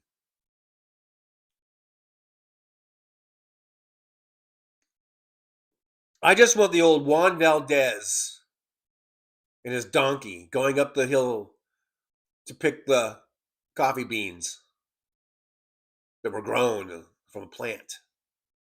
Okay? I don't want elephant dung coffee, okay? WW says, I'm said to make the best. Although my little brother says that it is strong as tar. Uncle says that it is way too weak. Best friend says it's just right. The way Mom used to like it. This sounds like a Goldilocks story of some sort. WW, donkey coffee, fair trade. Yeah, it wasn't donkey coffee. You guys remember Juan Valdez, right? Am I the only one that remembers Juan Valdez? Don't tell me I'm the only one that remembers Juan Valdez.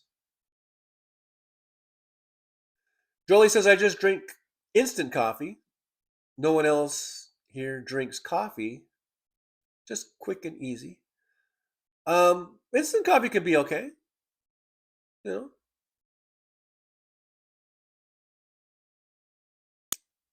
I would rather have instant coffee than elephant dung coffee. Although that is a little closed-minded of me because I've never tasted elephant dung coffee. What if elephant dung coffee just is like orgasmic? You know what I mean? What if you drink it and it's like you feel like you're having an orgasm in your mouth? That didn't sound right, but you know what I mean. I'm still not going to pay $1,000 a pound for it, but maybe I'm being a bit harsh. Maybe I'm being too close-minded. The elephant dung coffee, it might be delicious. Who knows? But I will probably never know unless someone gives me a cup for free. I don't know. Yeah, Folgers. I think I'm drinking Folgers, not Farmers. Farmers is insurance. WW says 1 spoon of Folgers for every cup in the Mr. Coffee. Yeah, I guess I'm drinking Folgers. Matrazi, I remember one. Yeah, WW. That's what it says on the can. I usually do one really heaping tablespoon of coffee. And then sometimes I put a little extra in just to make sure. WW, ever eaten coffee beans? I don't think so, but isn't there like a coffee bean ice cream or something I may have had at one time? It says they are sweet. DPD says it does sound disgusting, and no, TJ, a lemur is not a monkey. Lemurs are prosimians.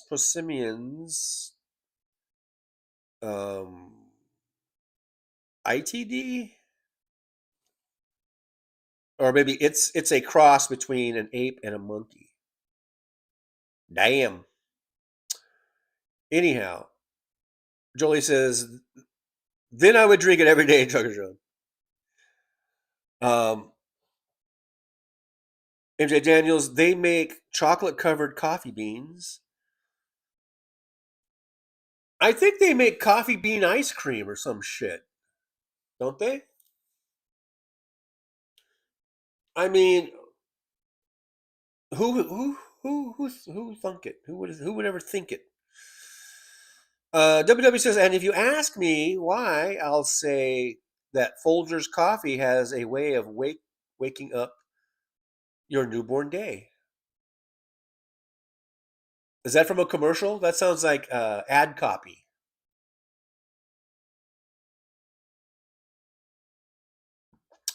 That coffee's going good, though. Yeah, this is Folgers. I don't even know if there is a Farmer's coffee. There's Farmer's Insurance. Yeah, I'm drinking Folgers. MJ Daniels says elephant dung coffee probably tastes like standing behind DJT. DPD says, Jolie, that's a great question. I would say that rich people have nothing better to do with their money. With the money. Money, money, money, money. Jolie, the best part of waking up is Folgers in your cup. Yeah, that's definitely ad copy. Yeah, that was part of their jingle, or whatever you call it. The best part of waking up, yeah, is in your cup. Yeah. It's the best part of waking up. Folgers in your cup. Luck Dragon says, Trucker, you missed my message. Have you ever heard of Justin Scared? It sounds vaguely, super vaguely, awesomely vaguely familiar. So I would say no, but for some reason the name is very, very vaguely. So I don't know. Maybe I have, but it's not ringing. The bell that it's ringing is so faint I can barely hear it. Luck Dragon says, I think it's Oscar Mayer that has a way of Bologna. Why do we say Bologna when it clearly says it's spelled Bologna? But we say Bologna here in America. It's pronounced Bologna, but they don't spell it like Bologna. It looks like Bologna or Bologna or Bologna. But I believe the G is somewhat silent, like Bologna. But we say bologna. David Windler's here. Hey, Dave, good to see you. The best part of waking up, this Folger in your cup. Yeah, that's you guys remember. DPD 5844 says they do make coffee bean ice cream. My husband and father love it. I'm trying to think. I think I have probably tried that at one point in my life, and I might not have been a big fan of it because I don't think I ever had it again. But I don't think it was horrible. But I don't know. I think I've tried it though. Petrazi says I like Cameron's Jamaican coffee. Who's Cameron? MJ Daniel. I remember Mrs. Olson's commercial too. Mrs. Olson. Was she coffee? What was her thing? What did Mrs. Olson do? I'm vaguely remembering Mrs. Olson, but vaguely. Not as much as I remember Juan Valdez. For some reason, Juan Valdez is stamped into my brain. Mrs. Olson is vaguely remembering Mrs. Olson. Hey, Walter Makarovich. Good to see Walter. Thanks for coming on in. I do appreciate you coming in. Happy New Year to you. Walter Makarovich says, Happy New Year. Trucker John, did you see where our so-called president attacked the Kennedy family hours after their tragic loss? No, I did not. There should have been a comma or something in there somewhere, but he attacked the Kennedy family hours after their tragic loss. I did not see that, but I'm not surprised because he's a scumbag. He is a total classless fucking piece of shit motherfucking scumbag. That's what Donald Trump is. So I'm not surprised at all. And yeah, he's a dick. He's a dick. Luck Dragon says he started out at Disney. Oh, this is Justin Scared, I guess. He started out at Disney just like Adam, and now he does videos everywhere. Does a great one at Ernest Hemingway's house in Florida, etc. Then I probably Justin Scared, isn't that okay, Justin? I know Justin. Yeah, he's like Adam. He was like one of Adam's best friends. I guess I just forgot his name. Right? He's the one. He wears the big, the trucker hat, and it has like the logo. And sometimes Adam would wear it it has like an R, I think, or something. I don't know. Right? Is that the guy? Well, then I know who he is, and I've watched a bunch of his videos, but I forgot what his name was. I guess. I think that's who I'm thinking about. They were like best friends, or really good friends. It's funny how there's so many people are making videos and saying he was my best friend. I think he had a lot of best friends. That's the kind of guy he was. He had a lot of people that just loved him, and they all felt like they were his best friend. And I don't mean that he was insincere or anything like that, but I think he just had a lot of people that just loved being around him and just making videos together and hanging out, So if that's Justin, if I'm thinking of the right one, then I definitely know who he is, and I've seen his videos. And if it's not that one, it's probably another one that I've seen, and I just can't remember. I just didn't get the name or whatever. Oh wait, DBD says there is Farmer Brothers coffee, and they also make premium teas. Okay, that's right, Farmer Brothers, but not just Farmers. Farmers is a church. Yeah, that's right. There's Farmer Brothers coffee. I believe this is Folgers though. What I have comes in the red can, right? Folgers. But Farmer Brothers, it seems like Farmer Brothers does a lot of more like. I see them going to restaurants, like their trucks, like offloading Farmer Brothers coffees for restaurants and stuff. Luck Dragon says I worked at Lord's Ice Cream. Lord's. The singer Lord. She has an ice cream place for a few years, and they actually use a coffee syrup to make coffee ice cream, not actual bean. Oh, is that a bad thing? Sounds like a bad thing. Hey, B Celestial is here. Hey, B, good to see you. Thanks for coming on in to the Driver's Lounge. Not sure if I've seen you in here before, so welcome to the Driver's Lounge, and Happy New Year to ya. WW says my uncle was certain that I had not prepared it to brew strong enough. And W says, I have been to Key West. Well, there you go.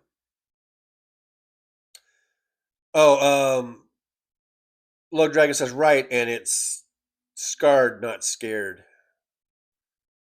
Excuse me. Picky. Yeah. Okay. So yeah, I know him just through like he's been on a lot of Adam Wu's videos, going way back from almost to the start. He and Adam had collaborated and stuff, and I know he's really tore up about Adam's passing. Obviously, right?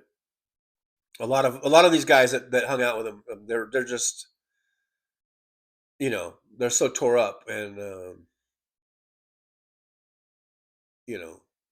as we anyone who followed him were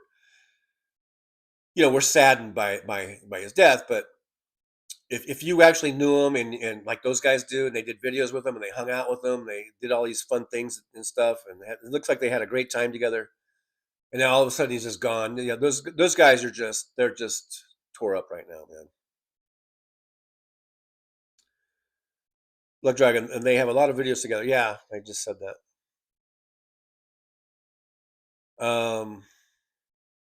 Like I was watching last night, just before I went to bed, I was watching an Adam Wu. I think the last thing I watched last night before I went to bed was Adam Wu, and it was one that he just had made just like a month ago or something. It was not his last one, but it was pretty recent. Or maybe he made it in November. I forget if he made it before he went on his trip to Europe or if it was when he came back. Well, I guess when he came back, he didn't know because he only made a couple videos when he came back and then he died. So I guess it was before he left for Europe or whatever. But he was talking about all these plans he was making for 2026. And it's so sad just knowing that, he's gone. He's dead. And he was talking about all the stuff he was going to do for 2026, making all these highway videos. He was going to get back to doing like these cross-country highway videos, and he was going through, and he would say stuff like, I don't know, he planned on doing like more meetups, and all these things that he had planned. And every now and then I would just go, oh man, this is so sad because he's not going to do it. He's gone. He's not going to be able to do all these things that he was laying out, all the stuff he wanted to do, so all through the video, I was just like, "Oh man, it's so sad. It's so sad."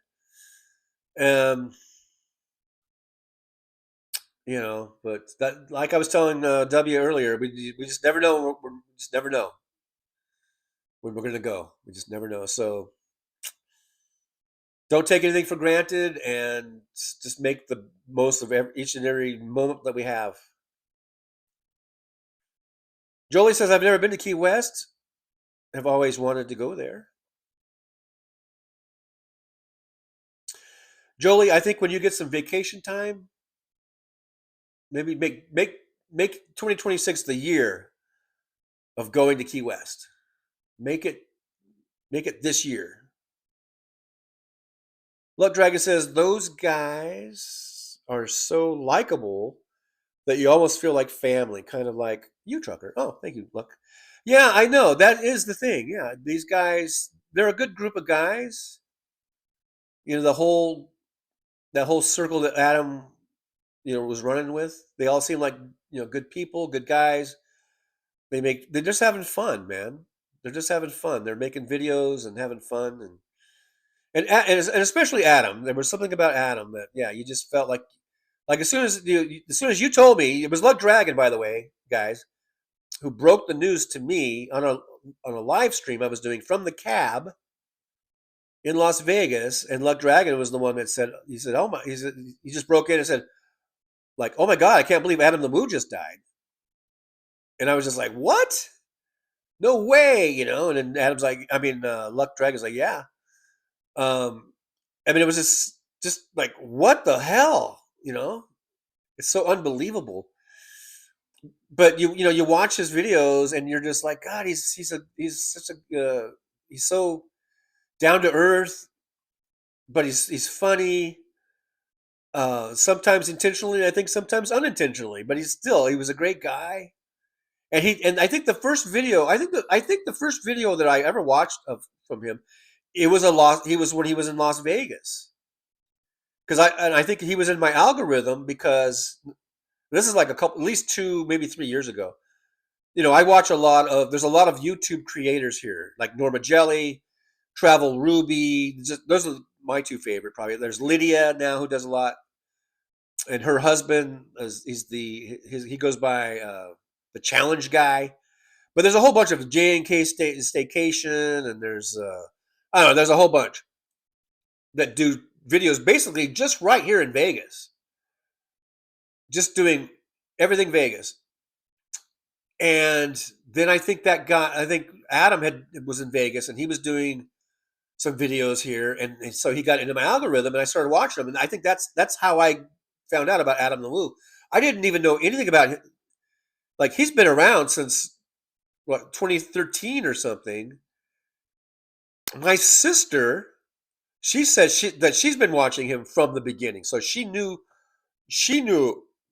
of Adam the Woo, and she's been crying and is really upset about his passing, because she's been watching him since like 2013, back when he was nothing, and he was just starting out, and he was making these videos from his van out on the road. He was living in his van and doing these videos out driving across the country, and that's what he kind of wanted to get back to for this year, but a little bit better, I guess, a little bit more with all of his years of experience now behind him. But I didn't know about any of that. And I just knew him from, hey, he was in Vegas and he was doing a bunch of these Vegas videos.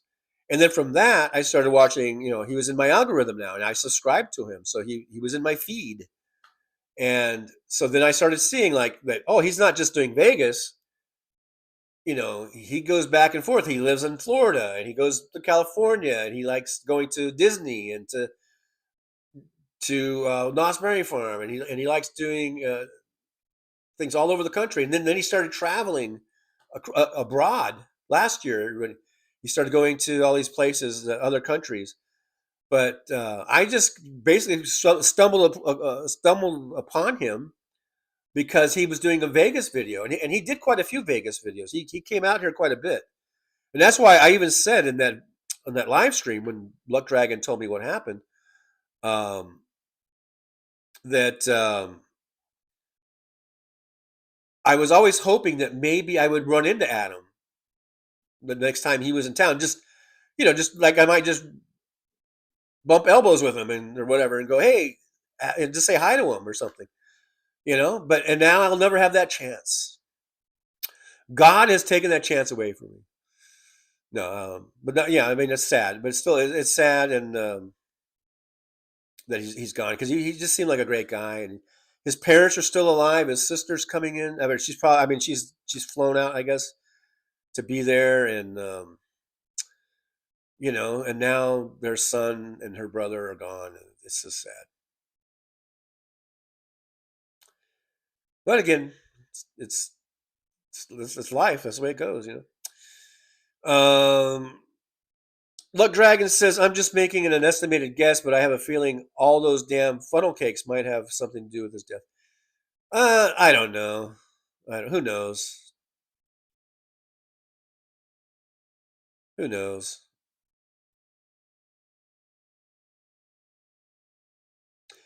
He looked like he'd lost weight recently. I don't know, like he was dieting and exercising and stuff. He didn't look like he was really that bad out of shape to me. He looked pretty healthy, but you never know, like, internally what's going on with your arteries and stuff like that.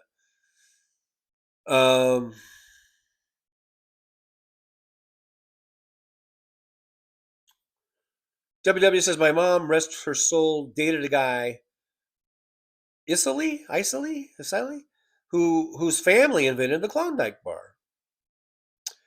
And I do like a Klondike bar every now and then. WW says, if they had been married, I would not have been born. That's true. That is true. Look, Dragon says, speaking of Florida, if you're from Key West, then have you ever been to Ernest Hemingway's house? I'm not from Key West. So,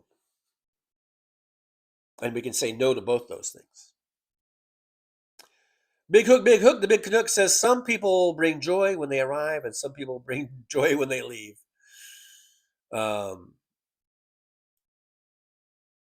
Yep, that's true.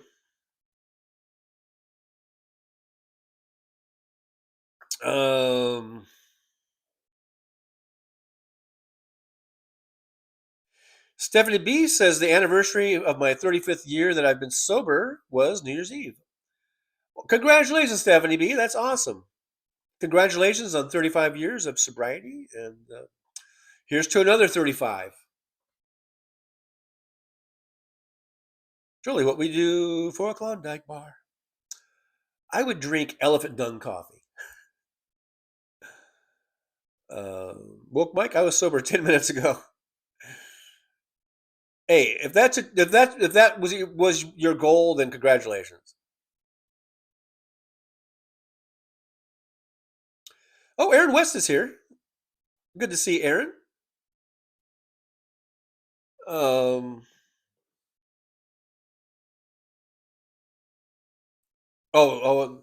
Yeah, he's still on, Big Hook. They're still yapping. They're still yapping over there.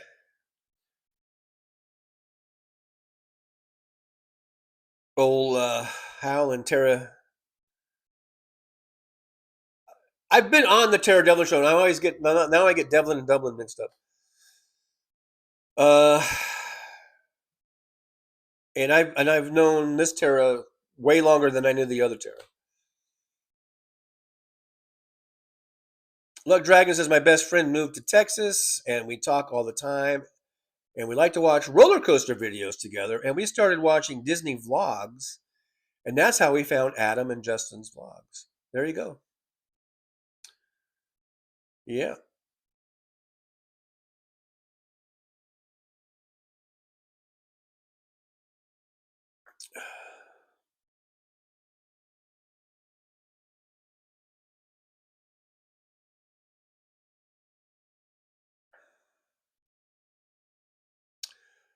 Josh C says had to move the cars and hit the ATM for the plow guy. Got another 4 to 6 inches overnight. You guys are getting buried, huh?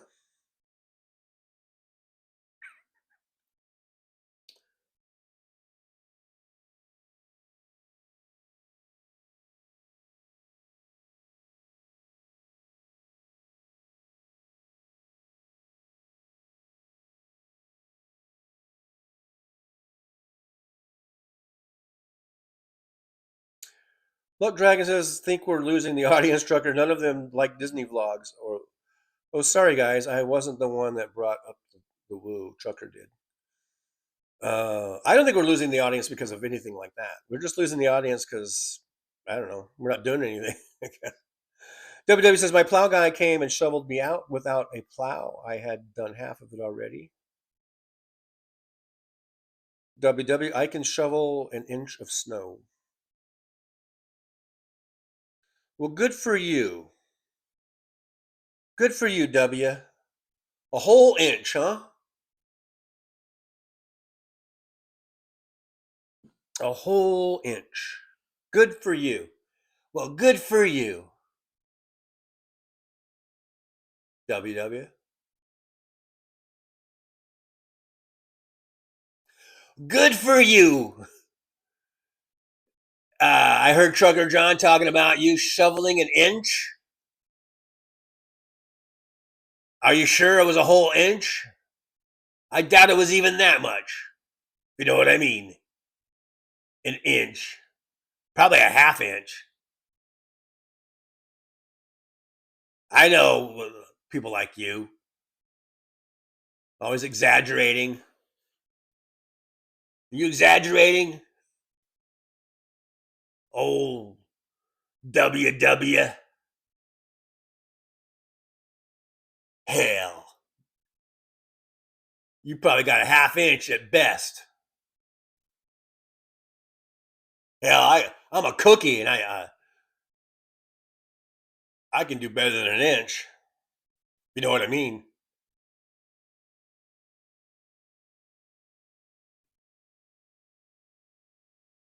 All right, Tough Cookie, calm down. Let's not make this into a pissing contest. All right.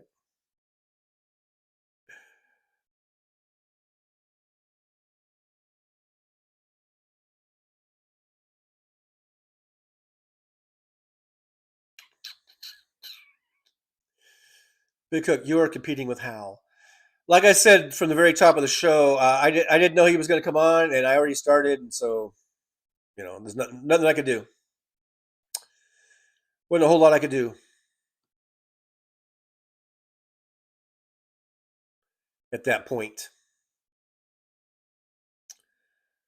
Sandy Folds, TJ, it's too early for you to sign off. No, it's not. I can sign off whenever I want. It's been almost 2 hours, so there is no. This is YouTube. There is no like. I could do a 2-minute live stream if I want to. You can do you can do whatever you want.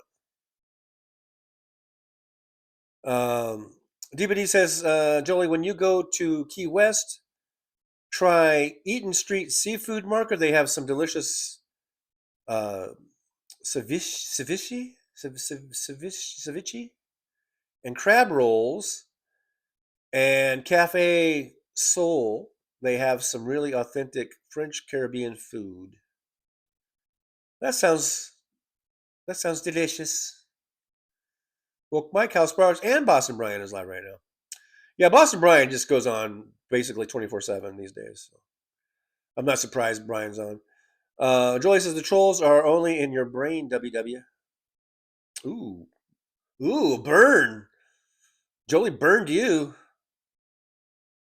Anamore says, so sorry I missed the rest of the show. I was stuck on a call. Have a good day, TJ and Loungers. Oh, well, you have a good day too. Are you going? What? I didn't say. I didn't say anything about ending the show. I didn't say I was ending the show. Maybe because Tough Cookie popped in. Tough Cookie can pop in anytime he wants. Really, basically. That had nothing to do with it being into the show. That was just Tough Cookie popping in and giving us 2 cents worth. Big Cook, are you working today? I have to work. God damn it. I've been saying this for the last 2 days now. I was going to go to work, and I didn't go to work. So, yeah, my plan is to go to work. I need to go to work. Sandy Folds, Purple Heart, go longer. It's a holiday. Okay, well, we'll see. We'll see. Blood Dragon better put on the chains. Josh C says TJ's live streams provide a service to this community. It's probably the cure for insomnia. I believe I've heard my show has been called the cure for insomnia, and I'll take whatever I can get. So at this point, Mr. Spock, what TJ's ending the show? See, this proves to me that you guys only listen to like, I don't know, every third word or something that I say or whatever. I don't know. Blood Dragon says, my algorithm is just filled with how much Donald Trump sucks and roller coaster videos. I need to escape. Trucker John, don't leave us. WW, I don't need him to plow. I already had been in and out, done my shopping. Blood Dragon, I'm all out of roller coaster videos. I got stuck a little bit of a wormhole. I didn't watch too many, but I was watching a couple. Have you seen the ones, the Porch Pirate videos? Where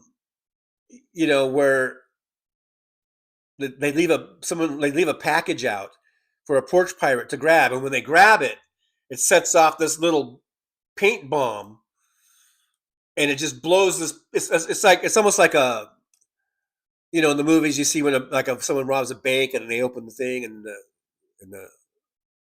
the paint packet blows up in their face. So that's what this is like. The package blows up and it blows this paint all over them and stuff. And I was just watching those probably for about like an hour straight, hour and a half straight last night. I was watching those, I mean, it's just so hilarious. I was just because every single time I'm just thinking like these motherfuckers, they deserve it. They deserve it because they're like coughing and wheezing, and some of them just the ones that crack me up the most are the ones that just fall down and they act like they're dead or something, and they're not dead. You know, it doesn't hurt them really, but and I'm just thinking, you motherfuckers you're getting exactly what you deserve. And most of the ones I watch, they don't complain because they know that they're in the wrong. And then there's some videos where the people have the actual fucking nerve to complain and say they're gonna bring charges up on them and all this shit, And I'm just thinking, go ahead, we'll see you in court, and I will have this video to show to the judge what a fucking piece of shit you are for first of all trespassing onto my property, and number two, taking something that obviously wasn't yours. You were stealing stuff off of my property. So let's go to court, motherfucker. And we'll have everything there. We'll have your name, your address, your date of birth, your social security number. We'll have it all if we go to court. And I will countersue you into oblivion, you motherfucker. That's what I'm thinking when I'm watching those videos. Especially the ones where the people complain. The ones where they don't complain, I'm just laughing and thinking, you deserved it, motherfucker. You deserved it. So, I wish everyone would do that. I wish everyone would put these booby trap packages out. And maybe it would teach all these fuckers a lesson. DPD 5844 says, we're here for you, TJ. I have 3 devices going, one for Hal, one for Buzz and Brian, so you keep going.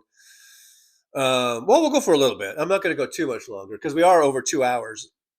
And I don't like going over 2 hours for one thing, I get kind of tired.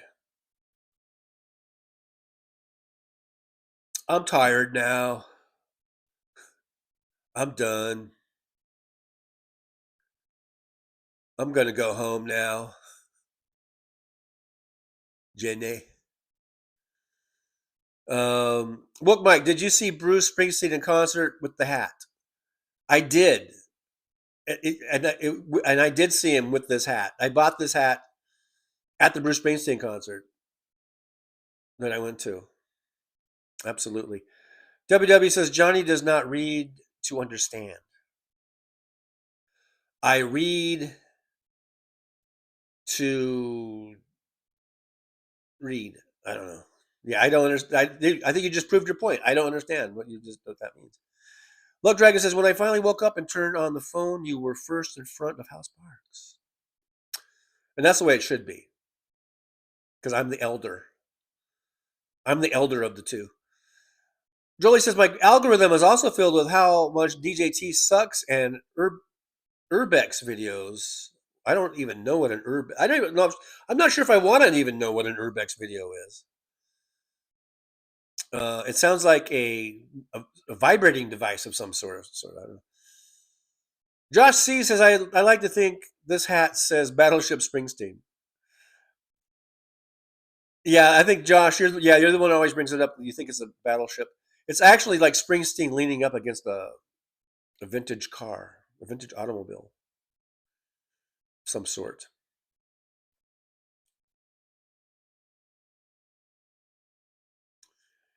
Mr. Spock, I like the cat videos. Yeah, cat videos are funny. They always give it. I always get a chuckle out of those cat videos. But I think the Porch Pirate ones, I just love it because they're getting what they deserve. They deserve to get fucked like that, covered in paint. They fucking deserve it. David, with their Porch Pirate where they fall into a trap door and there are dogs in it. I've never seen that. Now that might get you in trouble with the law if you do something like that.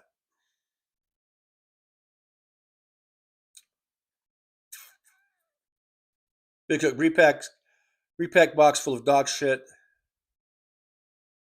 Well, you could do that.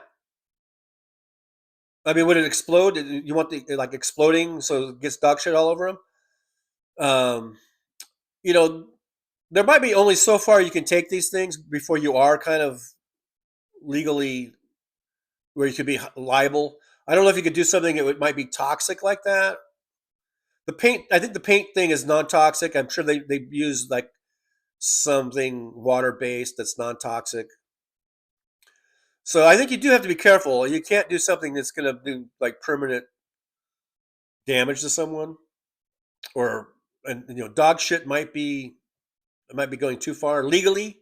I'm just talking about legally. Yeah, they probably deserve it, but I'm not.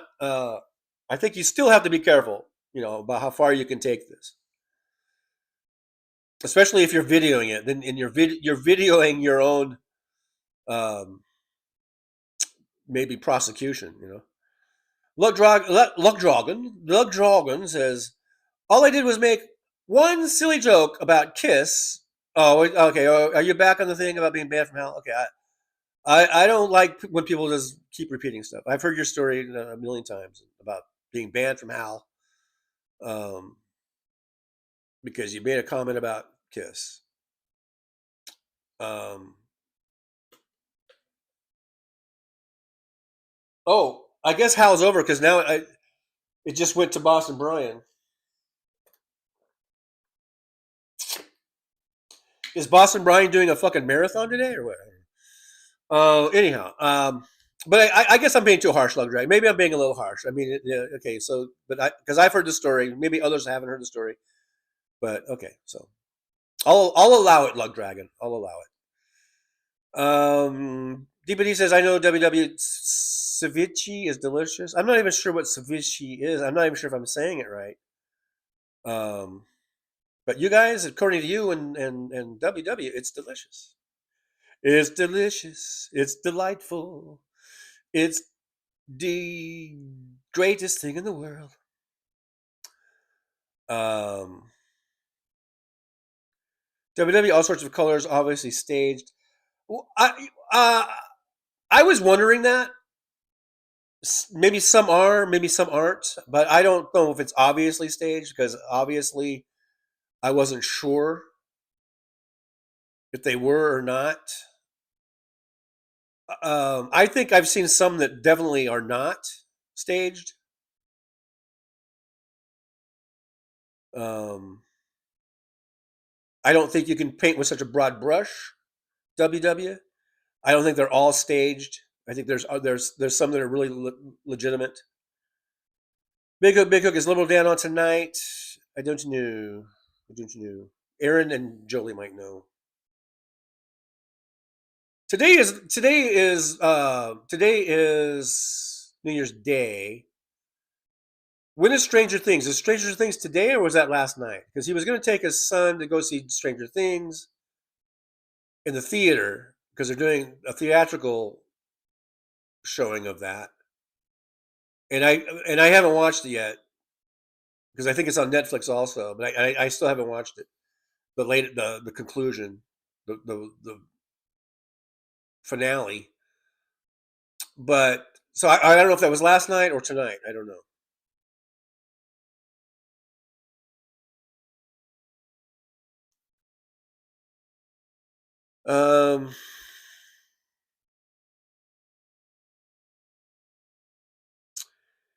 DPD, I wonder what Hal's opinion of Kiss showing up for the Orange Pedophile, did it change his opinion of them? I think someone brought that up to him. He may have said something, but I don't recall what he said. I think I hate to say something and then maybe it was wrong, but I think he did. I think it was brought up to him, and I think he did say something, and he kind of, gave him a pass. Julie, I know what love is, Jenny. And I do know what love is, Jenny. Petrozzi, sometimes I like to watch people popping pimples or tonsil stone removal.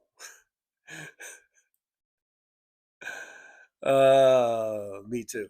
I don't, not the tonsil thing, but the pimple thing. I know it's gross, it's disgusting, but it's, I kind of watch. I'll watch a little bit of that. Mr. Spock, the cat juggling videos are fascinating. I think the record is 9.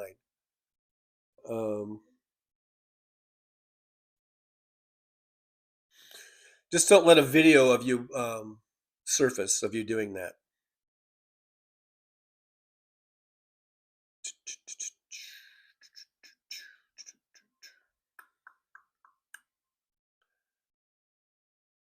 Josh sees I've been watching the Weave the Coyote vids lately. I don't even know what that is. Jolie says is asking Aaron if Dan's doing a show tonight. WW with a $2.22 super chat. Thank you so much. WW, yippee, coming at you. There's a thumbs up and a heart. And WW says, Johnny doesn't understand that I love Bruce. Bruce Springsteen? Well, all you had to do was say it, my friend. Now I understand. See what happens when you just are straightforward and you don't get all cryptic and shit? Aaron West says, I don't know. At Jolie, I'm going to a hockey game.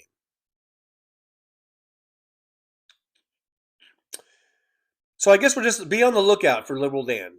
Be on the lookout. He might be on. Maybe he is. Maybe he isn't. At this point, I don't know. Josh C says, I thought Dan said he was skipping the rest of the week on Monday. That could be Josh.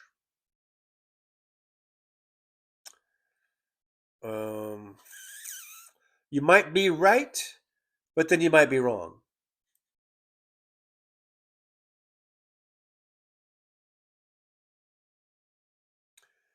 Big Hook, again, talking about the Code 3 movie with Rainn Wilson is on Prime and well worth the watch. Thanks for the reminder. I did say I would keep that in mind, and I didn't watch it yet. And I do have Prime because I watch Fallout. I did watch episode 2 of Fallout, the new season, so I'm caught up on that.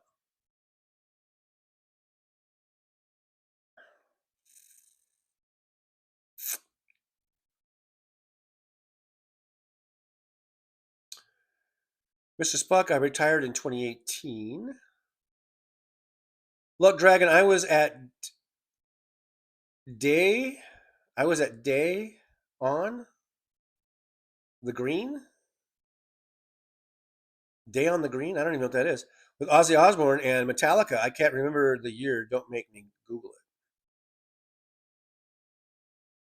Jolie says, no to Kiss for me too. I like Kiss. If you like rock music, like hard rock, straight on, no nonsense rock music, then you should like Kiss. In my opinion. Or you should like their music. You don't have to like the artist to like the music, I believe. You know what I mean? Like, I don't know. I think Roger Waters is kind of an asshole. He's turned out to be an asshole, but I still like Pink Floyd. You know? Now, there are some that I just totally can't listen to anymore, like Ted Nugent. Whenever Ted Nugent comes on, and I used to like Ted Nugent, just to be honest, full disclosure, I used to like Ted Nugent songs. I thought they were good, straightforward hard rock music. And I like straightforward hard rock music. So I like Ted Nugent. I thought, had good guitar and all that kind of shit. But now I can't listen to Ted Nugent just because of what a fucking shitbag he is.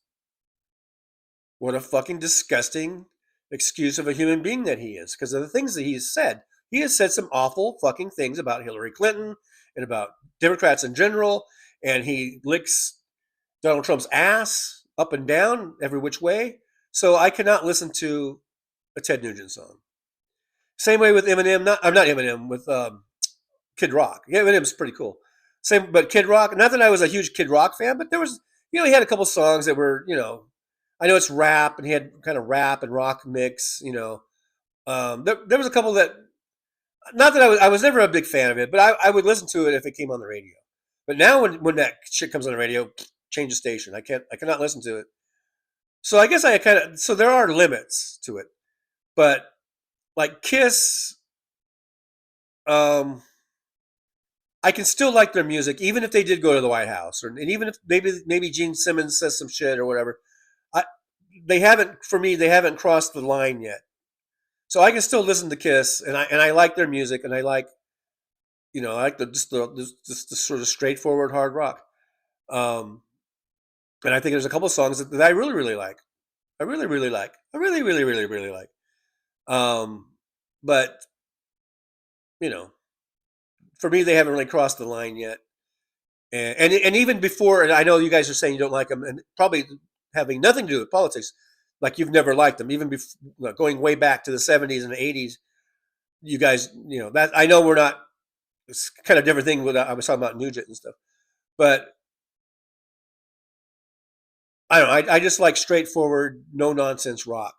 And even though Kiss, they had all the makeup, the pyrotechnics, and all that stuff. But at the core of the music, it was pretty just basic, straight on, in your face, hard rock music, and I liked it, and I still like it.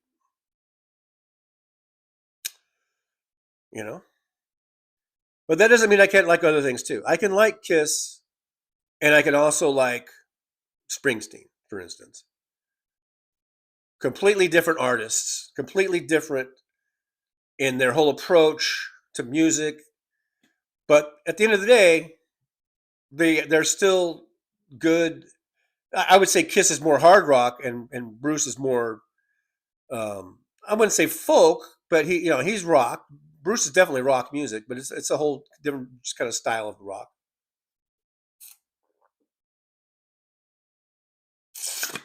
But I can like both. I even like a little Grateful Dead. I'm not a total Deadhead. I'm not totally into their catalog, but there's some Grateful Dead songs that I like. I think that are really good. So I can like Grateful Dead, and I can like Kiss, and I can like Springsteen, and I can like Yes. Completely different thing over there. I can like the Alan Parsons Project, and I can like Van Halen. I don't limit myself to just like one thing.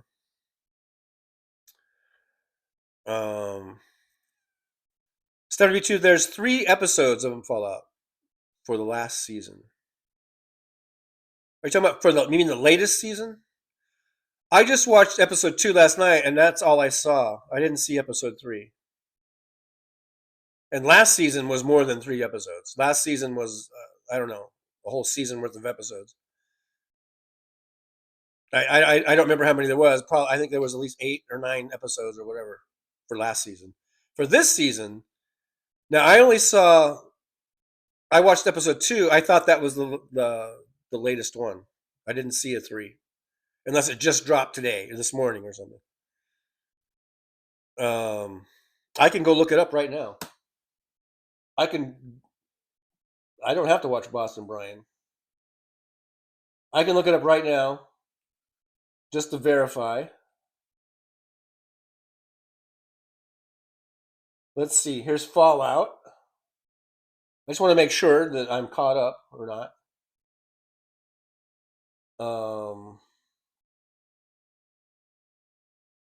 See, this is episode 2.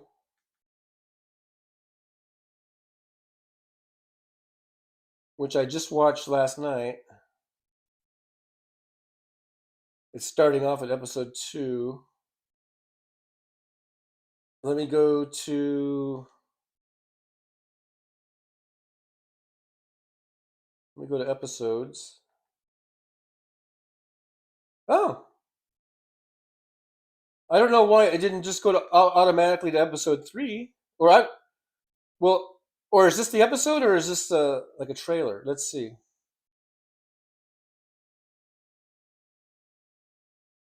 Well, you're right, Stephanie. Last night, was it last night I was watching it? Yeah, I think it was last night. Maybe I watched it too soon before it dropped, because I watched episode 2 And then you know how it auto plays to the next thing, and then it went to like the trailer of the next episode. It wasn't the actual episode.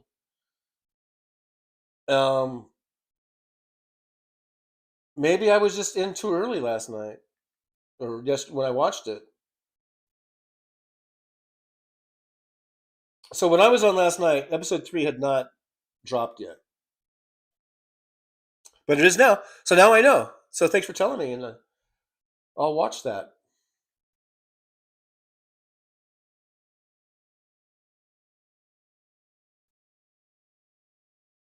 Should I go back to Boston, Brian? All right, I guess I'll go back on Brian. He's got Bernie on here, live coverage. I don't know. It's Bernie at the inauguration of Mamdani. Did you guys notice in the clip? Those of you that watched the clip, my intro. It was the swearing in of Mamdani. I couldn't tell. Was that the governor? Who I don't know who swore him in. I don't know who the lady was. I couldn't. You guys should know, right? Whoever that was, she couldn't even say Mamdani. She said Mondani.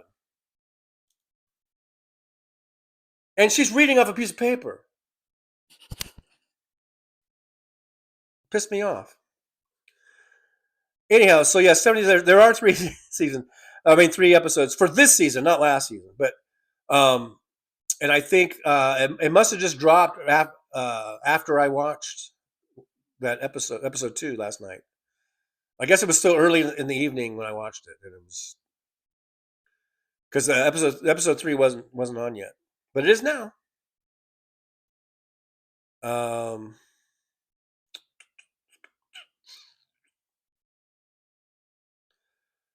David Winner, the wolf puppy videos are fake too. A lot of those porch pirate, like I said, I was watching it kind of closely, and I was trying to determine which ones were fake and which ones weren't. A lot of those porch pirate ones are not fake. I've seen the ones where the guys are actually making them and how they make it, the bomb. You know how they make the little paint bomb. I've watched. So don't put the porch pirate one in with the fake AI.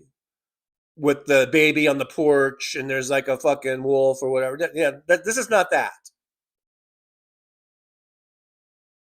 This is not even the same fucking stadium.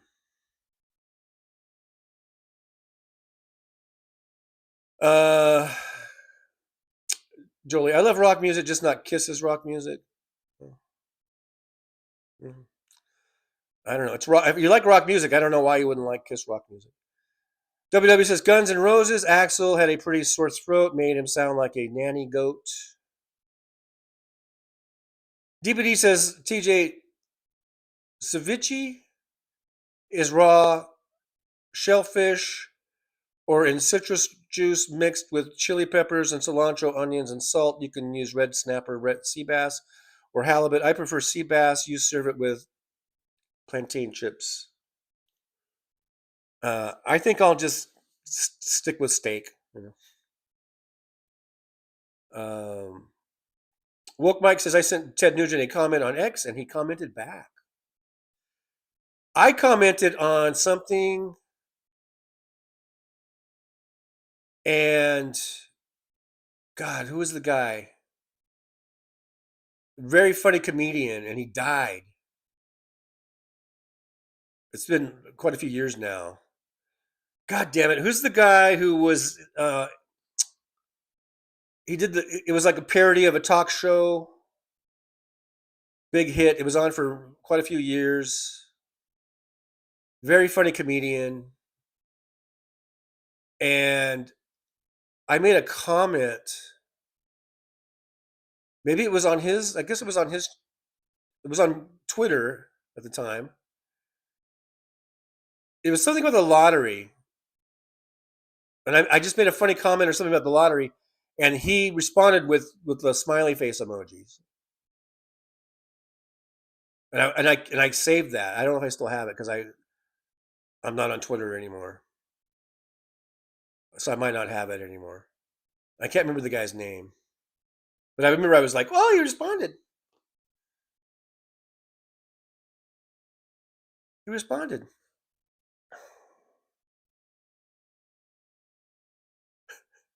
Jolie, I love Bruce Springsteen as a human, but not so much his music.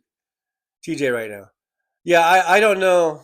I don't know how you could not like Bruce Springsteen's music. I don't know how you could not like it. Especially being a Deadhead fan, because they're not too far removed from each other. You know, stylistically, I think.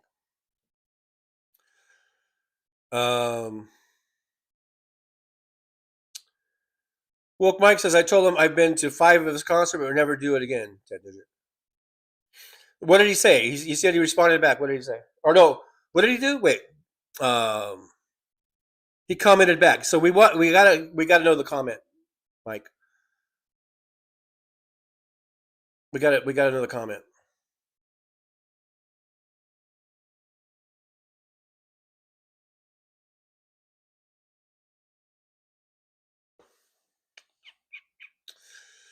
Because Kiss is like chicken livers. You can either stomach them or spit them out and hate them.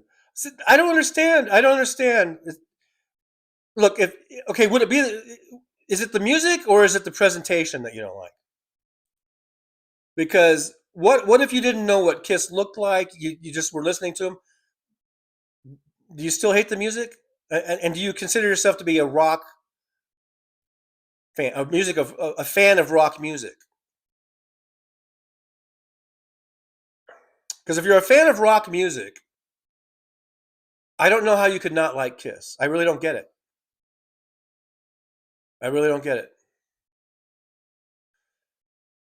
I'm not saying they have to be your favorite band or whatever. I mean, we all have our hierarchy or favorites, but like I put them way below Van Halen, let's say. Like, to me, my favorite rock bands are like Van Halen. Well, Beatles are number one. It seems like I always leave Beatles off the list because they're just sort of in their own fucking atmosphere. But Beatles, they're like the fucking Grand Poobah. They're like, on their own thing. But then after that, it's like Van Halen, Aerosmith, Thin Lizzy, Boston, Foghat. Those are my bands. And then later, I really like the grunge. I really like Nirvana and Pearl Jam, Stone Temple Pilots, Soundgarden. Those newer bands that are now old, but and Kiss is down a ways. I mean, but I still like them. I still think they have some really good rock and roll songs.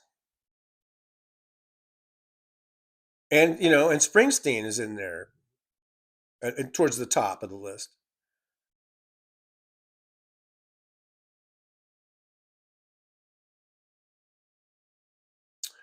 Blood Dragon, I've seen Ozzy 3 times. I've also seen him at the Monsters of Rock tour with Slayer and King Diamond.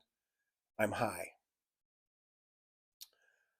DPD says, I view it from this standpoint. Anyone who chooses to show up for that motherfucker is a show of complicity. No award should, I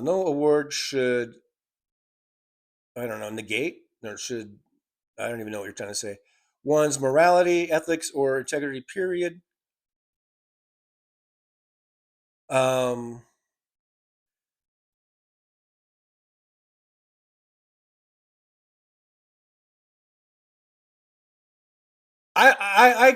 have to admit, I was disappointed that Paul Stanley showed up. I wasn't surprised that Gene Simmons showed up because I think Gene Simmons is a right winger. I was surprised that Paul Stanley showed up.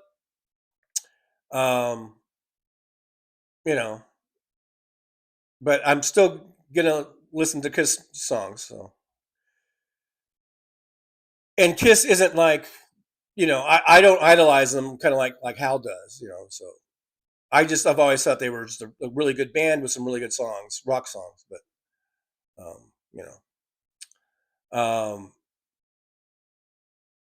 But that kind of stuff, as far as not showing up for Trump-related things, is starting to catch on. Did you see at the Trump? I mean the Kennedy Center, the Kennedy honors or whatever the shows they put on there at the Kennedy, theater. All these fucking acts are just dropping out now. See, that's the kind of thing that it gets contagious, like in a good way, right? And Paul Stanley could have been a leader in that. Like I said, I don't expect Gene Simmons to do anything because he's kind of a dirtbag in a way.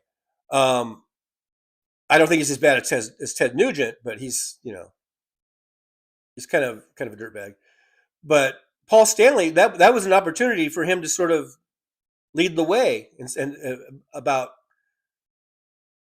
not going to the White House as long as that, like we say, that fucking piece of shit pedophile is in there. So instead, people like, was it Lin-Manuel, whatever his name is, the guy from Hamilton, and all these other performers, they're all dropping out from performing at the Kennedy Theater. So they're the leaders now, and people more and more artists are going to follow suit. And Paul Stanley, you had an opportunity, and you blew it, son. But I still like Kiss at this point. Like I say, I don't think they're quite as bad as Ted Nugent or Kid Rock in terms of, sort of complicity or whatever with Trump.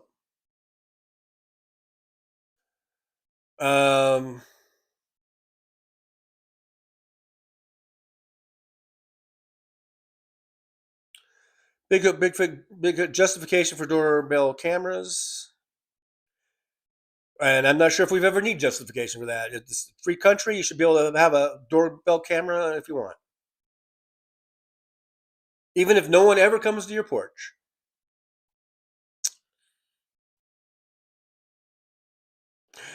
Mr. Spock, I have a doorbell kitchen.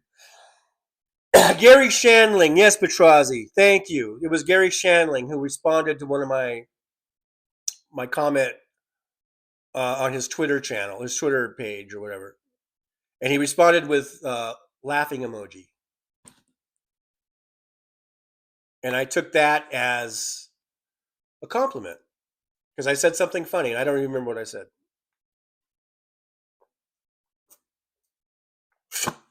I'm very thirsty now.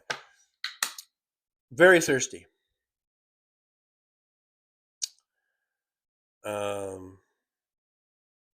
Look, Dragon, when I go back and listen to Kiss now, the only album I like is Detroit Rock City, and everything else doesn't appeal to me anymore, but I could still listen to Detroit Rock City. I don't listen to albums. I haven't listened to an album in 20 years. I just listen to whatever comes up on my on the radio and shit. But if I were to listen to an album, I think I would listen to Kiss Alive. Is it Kiss Alive? To me, that I love that album more than anything. I love the live versions of all those studio songs. That they did in the studio.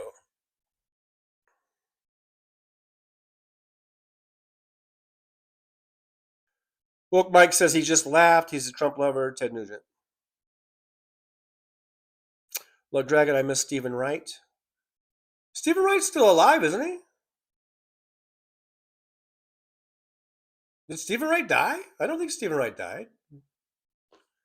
If he's not dead, then you don't have to miss him. Jolie says Bruce Springsteen is rock, pop, a little folk. Grateful Dead is blues, rock, bluegrass, and folk. Huge difference. I don't think it's a huge difference. I don't think it's a huge difference.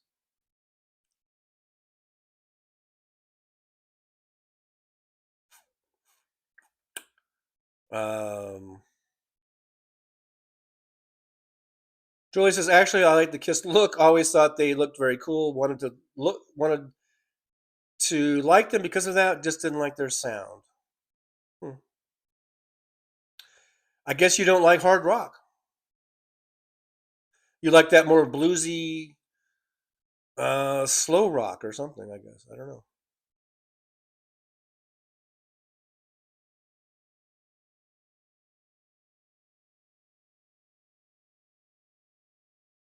Um,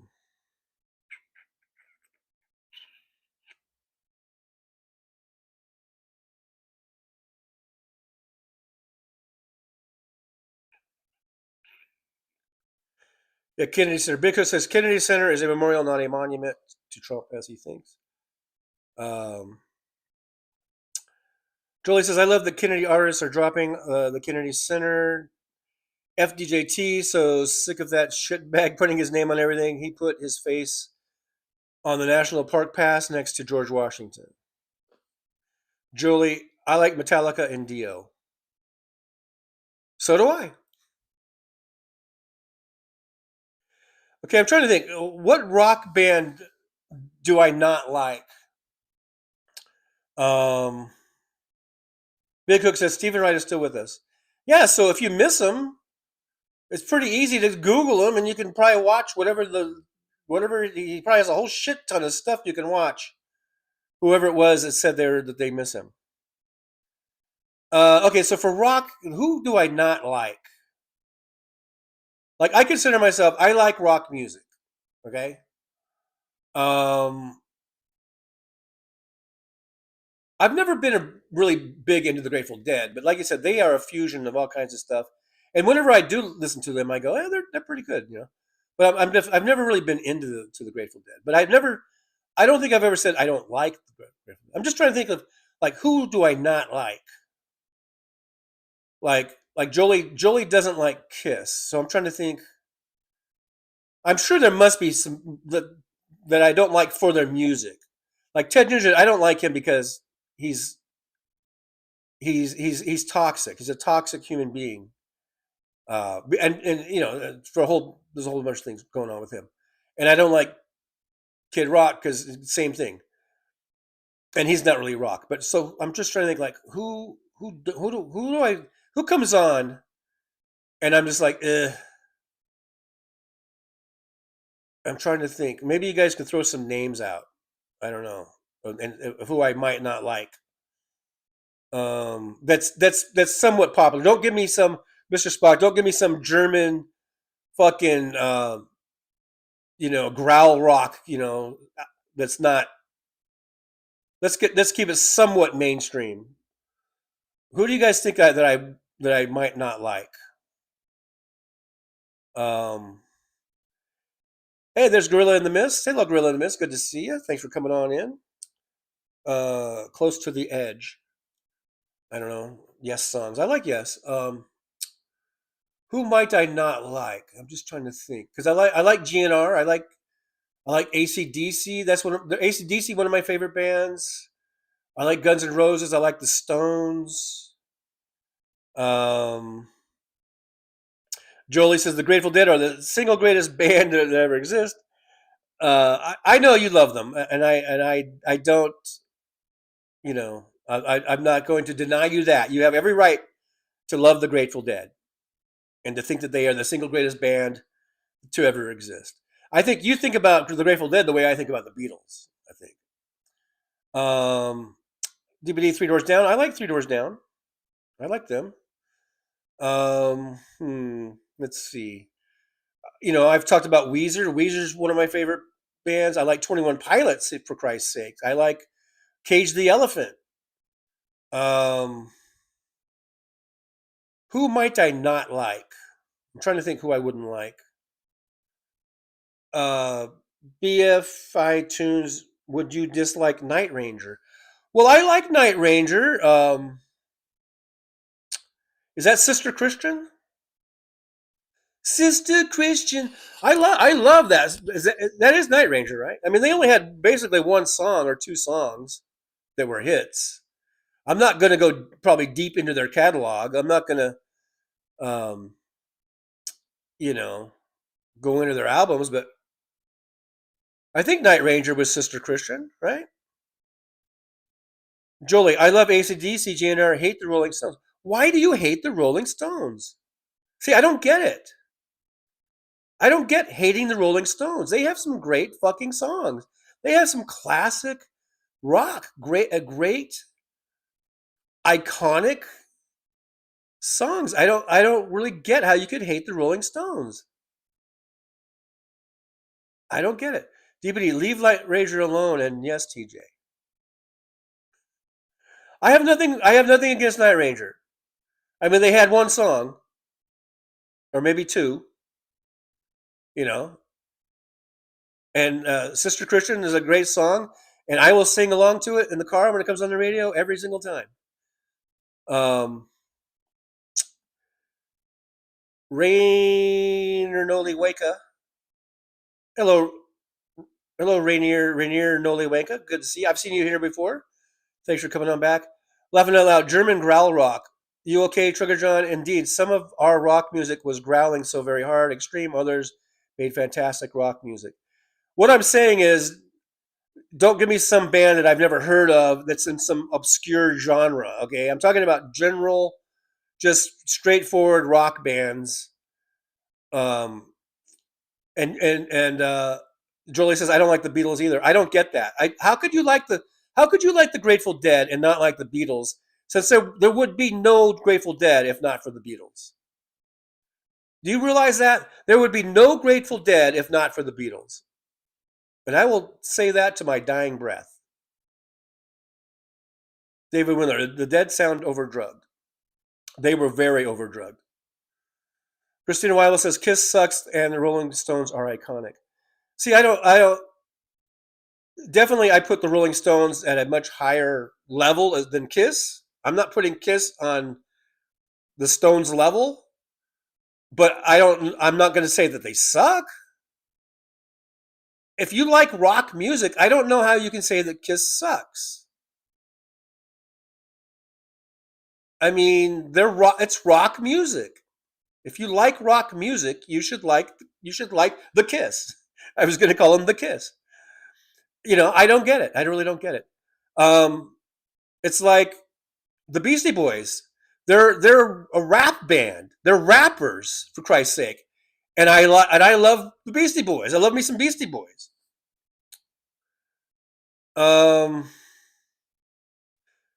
Gorilla in the Mist. Hello, Jolie from Los Angeles. I guess heck with everybody else. Josh, he says, heck with genres and bands. There's two kinds of music: stuff I like and stuff I'd rather pass on. Look, Dragon. Oh yeah, I tell you something. Is this at least song lyrics? I'm gonna skip that. MJ Daniel, I saw Night Ranger live. Put on a good show. I have not said one bad thing about Night Ranger. Have I? Have I said anything bad about Night Ranger? Luck Dragon, I don't think you like Deep Purple. I love Deep Purple. Are you kidding me? Smoke on the Water? Fucking classic. Dude, come on. You think I don't like Deep Purple? What the fuck? Jesus H. Christ. Of course I like Deep Purple. You know? MJ Daniel, I like the Stones and the Beatles. I like all these groups. Look, Dragon, I listen to the other... look, I'm not saying that you have to like them all equally. We all have our rankings, whether we do rankings or not, but we do these mental rankings. Jolie puts Grateful Dead on top. That's fine. But I don't know how you can say that you don't like the Beatles or you don't like the Stones if you like rock music. I don't get it. The Who. I like the Who. Do I like them as well as I like the Beatles? No. But I think the Who is they're a great band. And the Guess Who, for that matter, has some really great songs. And BTO has some really great songs. I'm not putting them all on the same level. But I don't hate Bachman Turner Overdrive just because I don't think they're as good as the Stones or the Beatles. I don't hate them. Look, Dragon says, I listened to you the other day and it actually seems like you don't like Journey. Well, no. That thing was, we were talking about, I was talking about another band. What was it? That I said I really liked. Who the fuck was it? I said I really liked. It might have been Led Zeppelin or something. And then I think it might have been DPD, or I don't know if it was Zeppelin, but there's Zeppelin, another one who I would say was probably, they're probably in my top 5 of all time rock bands. I don't know if it was Zeppelin, who I forget, but and I think it was DPD or somebody said, I like them too, and I like Journey. I like Journey. I do like Journey, but they're not as well as whatever that other band was that we were talking about. But I like Journey. I have nothing against Journey. I just think that they're lower they're lower on my list. You know, you can't all be on the same level. You know, we have lists, we have hierarchies, we have rankings in our Petrozzi, I think The Who is one of the best bands. I do too. They're not my favorite. They're not. I don't think they're better than the Stones or the Beatles. I don't think they're better than I don't know, quite a few bands. But I think they're definitely probably they might be in my top 20. I don't know. Poison. I like Poison. There's a few of their songs I like a lot. I really like CC DeVille's guitar playing, his lead guitar. Jolie, I love Poison. Well, there you go, Jolie. We're finally, Jolie and I can finally be on the same agreement about something. Now, I'm not sure if I love Poison, but I like Poison a lot. And I remember at the time it seemed like Poison and Motley Crue were kind of the two bands that sort of competed, like if there was sort of a competition between those two or whatever, I guess. And I think I like Motley Crue better. And I do think Motley Crue has some better songs from that era, but I still like Poison. You know, Talk Dirty to Me. Air Supply. Now Air Supply, I don't really know. I guess technically, are they rock? I mean, I guess. Lug Dragon. I mean, they're so. Air Supply is so. I don't know. I don't really think of them as rock, although I guess rock critics might classify them as rock. I don't know. To me, Air Supply is not rock, but you know, yeah, you might have got me on that one, Luck Dragon. Although I'm sure, what's their big song? You know, it's that sappy, I'm all out of love, or whatever the song is. I'd probably sing along to that in the car, you know. But you might have got me on Air Supply. But I'm not sure if we can we compare Air Supply with the Beatles or with the Stones or the Grateful Dead or any of these groups? I mean, are they really comparable? I don't know. But you might have got me on that one. But now that I'm thinking about it, there are some songs that even those come up, and I'll sing along. But yeah, I'm not gonna buy any Air Supply albums. Jolie loves Air Supply. Oh boy. Now we're back. Oh, now we're back to the square one here, or whatever. Well, Dragon, I love the best Bruce Springsteen songs are the ones you don't hear on the radio. The ones you hear on the radio get boring after a while. Well, that's because you have ADHD, Luck Dragon. That's why. DVD. I love Casey and the Sunshine Band. I was just singing them on the show a couple weeks ago. I love Casey and the Sunshine Band. Yeah, I think they're awesome. They're disco. I guess disco might be a subgenre of rock music. You know, there's all these subgenres, branches or whatever. But I like Casey. Out of all the disco, they might be the one that has held up the most out of all the disco era that I will listen to now and go, wow, awesome. Casey and the Sunshine Band. There might be some other disco songs where I'm like, I'm changing the station. Mr. Spock says John Williamson is good. I have no idea who that is. Please, if you're gonna participate, please put someone in that at least more than just you have ever heard of. Anna Moore says, I love Rolling Stones. I have seen them 5 times thus far. The Beatles are one of the most covered bands in history. That's true. And they are the best. They are the greatest. They are the GOATs, as far as I'm concerned. Josh C. says, you can respect the success and influence bands have without caring for their music. Doug, Aerosmith. I love Aerosmith. Hey, Doug. Maybe that was, I think that was the, Doug, I think you are referring to, I was talking about how I love Aerosmith. I love the 70s Aerosmith, the best. That's what I was saying. Thank you, Doug, for helping me remember this. I was saying how the 70s Aerosmith I really, really love. And anything after that is just like, for me. It's like, meh. You know? And then somebody else said, yeah, I like Aerosmith, 70s Aerosmith, and Journey. And I think I may have sort of poo-pooed Journey a little bit because, not that I don't like Journey, I like me some Journey. Don't get me wrong, I like me some Journey. But like in the hierarchy that I was talking about, the ranking system in my mind, I have Aerosmith up here, and I have Journey probably off screen somewhere down here.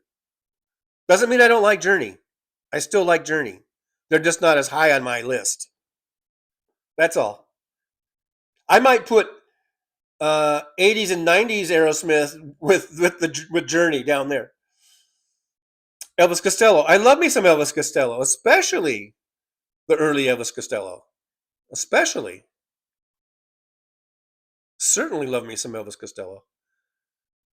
MJ Daniel, the guy I got my first album using my own money, Kiss Alive, around 1975, looked like the singer David Crosby and played The Dead on the store stereo all day. Place is named Hot Poop. Out of all the Kiss albums, if I could only choose one, it would be Kiss Alive. If I could only have one to listen to, it would be Kiss Alive.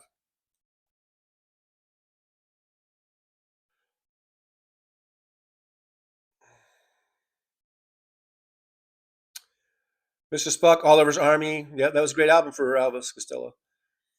The first one I think was This Year's Model, I think it was called, and that was really good. I remember my cousin Dan. I think cousin Dan, not Lieutenant Dan, not Lieutenant Dan, but cousin Dan.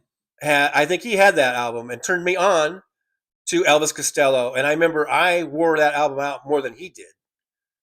I was playing his record more than he would play his record. Uriah Heep. You know what? I know of Uriah Heep. I know they had some songs in the 70s, and I don't remember what they are, but I know I like them. I'm not going to say I don't like Uriah Heep. You know, that's a little obscure. Hey, Bob LeBlanc, by the way, good to see you. Thanks for coming in. Uriah Heep, give me their songs. As I know I've heard them, and I think I like Uriah Heep. I'm just going to go on a limb and say I like Uriah Heep. MJ Daniel, adult contemporary light rock. Talking about Air Supply. I guess you could put Air Supply in there. Was it the Little River Band? See, back in those days, that is what we would call adult contemporary, or you would call it light rock, or you would call it like middle of the road. They had all those names for it. Now they call it yacht rock, right? So what we used to call light rock or easy listening, it's now yacht rock. And there's a lot of I've been hearing sometimes these lists will come up with yacht rock, and I'm seeing songs on the yacht rock that I'm like, wait, that's not really yacht rock. So I don't know, but I mean that's not what I would think of it as being, because easy listening or whatever. Jolie says, I love Motley Crue. Had front row at a Motley Crue concert. Had some Vince Neil sweat on me. Well, there you go. I hope you probably didn't bathe for like a week or something or whatever. Keep that sweat on you. Look, Dragon, I love the Beatles. I just want to make that clear. I can understand why some people don't, but I am a musician and I have nothing but respect. If you're a musician and you're playing Beatles songs, you probably know how some of those chord changes and things that they do are so unique, and to just the common person listening, you might not even pick it up. But if you're trying to play those songs, and then you kind of see the genius of John Lennon and Paul McCartney. Jolie, I love disco. I'm not really big into disco, but I like Casey and the Sunshine Band. I really, really do. Petrossi, my dad's favorite band is CCR. I love me some CCR. I love Creedence. I grew up listening to them and Cheap Trick. Cheap Trick, another band I love. Cheap Trick. My dad looks like Bunny Carlos. And if you've ever seen Nerd Halen, it's funny. The drummer for Nerd Halen, that's Hal Sparks' Van Halen trivia band. Tribute band, not trivia band. Although there might be some trivia. Everyone is always saying how that drummer looks like Bunny Carlos.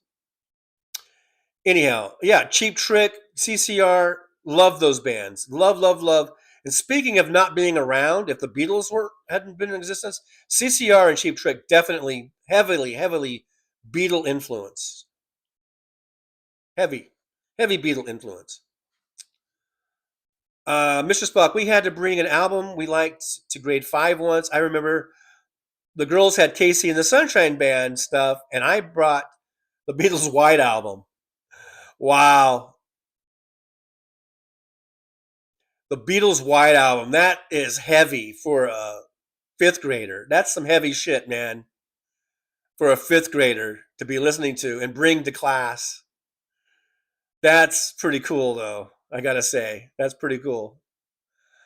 Luck Dragon says, I was in the Metallica crowd, which was kind of anti-Poison. Now that I listen to Poison, I still don't like them. Hey, look, there are different kind of levels of everything, of musicianship, and to put Poison and Metallica on an even plane is kind of impossible. You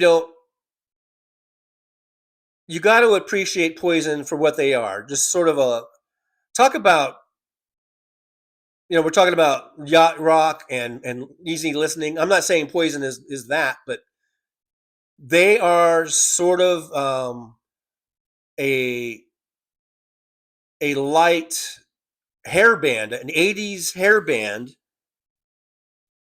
that rocks out. And I think they had some good rock music, but it was kind of light and fun. And Metallica is kind of the opposite. I mean, they're kind of heavy. And I'm not saying they're not fun, but there's a certain seriousness about their rock. And not to say that, it should be all serious and everything. There should be fun. I think music should be fun and everything, but Metallica is kind of deeper and heavier, and so they're really kind of two different animals, but they're still rock. They're all rock as far as I'm concerned. And I like both Poison and Metallica, but I can't really compare them. It's almost like comparing I don't know, a Ferrari with a Volkswagen. I like Ferraris and I like Volkswagens, but they're kind of different, and they're both cars. Just like Metallica and Poison are both rock. You know what I mean?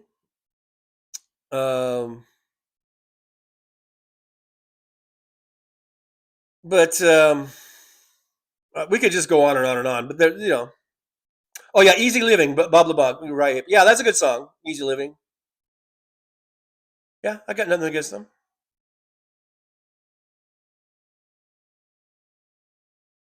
Oh, My Aim is True. BF iTunes says Elvis Costello's first album is My Aim is True. This year's model is his second album. You know what? I think. Well, which album was it that I was wearing out? I think it was this year's model. So I must have got in on it on the second album when I got in on Elvis Costello. But I remember the My Aim is True also. My Aim is True. It's funny, how time goes by and our memories can get a little fuzzy. Is she really going out with him? That's Look Sharp. That's the Look Sharp guy. That's isn't it? Doesn't that what's his face? I like that guy too. It's like something's going on around here. Dun, dun, dun, dun. That's all part of the kind of new wave, new wave stuff. God, why can't I remember that guy's name? He was good. He was really good. I'm sure Luck Dragon knows the name. Is she really going out with him? Yeah, that was. I know that the album was Look Sharp, right? I can't remember his fucking name. Anyhow, my phone battery, it's not plugged in to the charger because I've got the Bluetooth for the microphone, and it just went down to 20%. And we are going at 3 hours. See, all this music talk, man, that really woke everybody up, didn't it? It really woke you guys up and got me going. And we've just been talking about music and bands. And I'm still waiting for Luck Dragon to tell me the singer for the Look Sharp album that sang the something's going on around here. No. Ow. Come on, Luck Dragon. Don't do this to me. MJ Daniels Scorpions is another one. Yeah, I love the Scorpions. I love the Scorps. They're a great band. Rush is a great band. Jolie's talking about got arrested at a Rush concert. Joe Jackson. There you go, MJ. Joe Jackson. I had that cassette. I had the Look Sharp cassette. Mr. Spock. Gary Newman. I like, Gary Newman had what? Cars? With the song. A good song. He's like a one-hit wonder,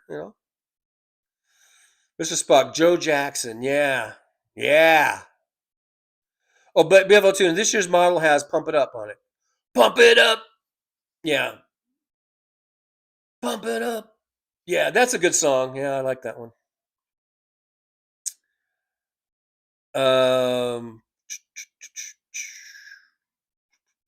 Yeah, he was the Cars guy, Gary Newman, Mr. Spock. Blah, blah, blah. Thank you, TJ. And good to see you. Yeah, Joe Jackson.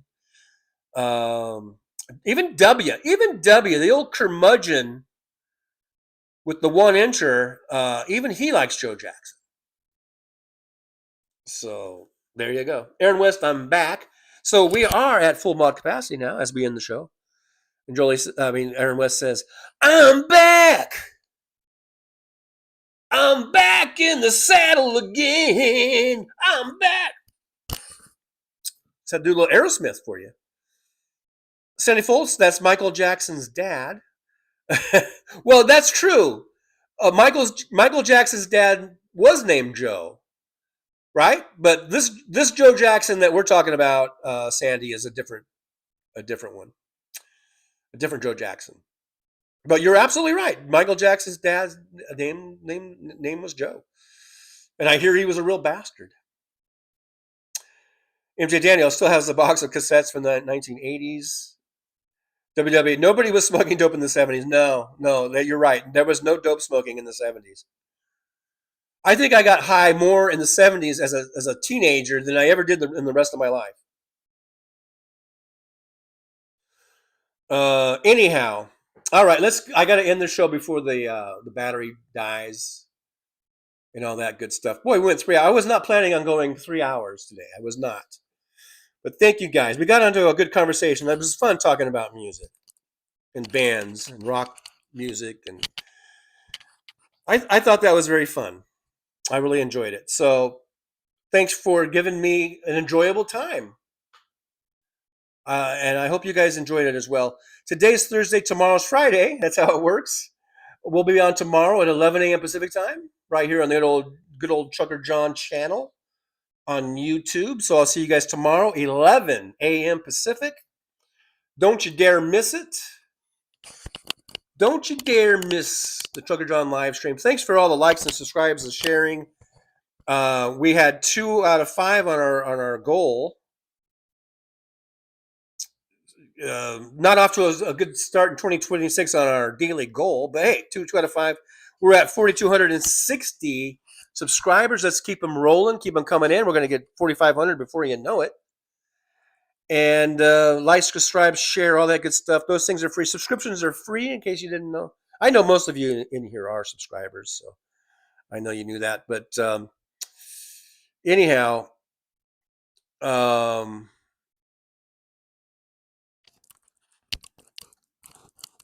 see you guys tomorrow. Just trying to think, is there anything else?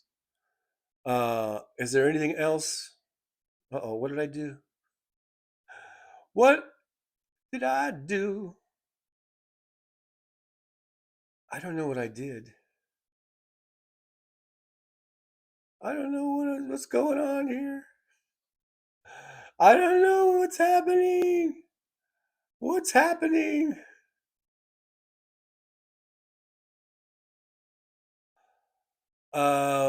Trying to do something here. It's not working. Oh no. Okay, I guess we're just not going to be able to do. I was going to ask Paul, the purple beard guy, to come in, but it's not working. He's not available, I don't think. I don't know. Maybe. Yeah. I don't know what's going on. I think he's taking a powder.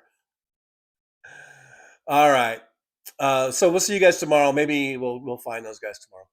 All right, guys. As is tradition, I always like to end the show with some words of wisdom. Some of you like to write these down, so you might want to get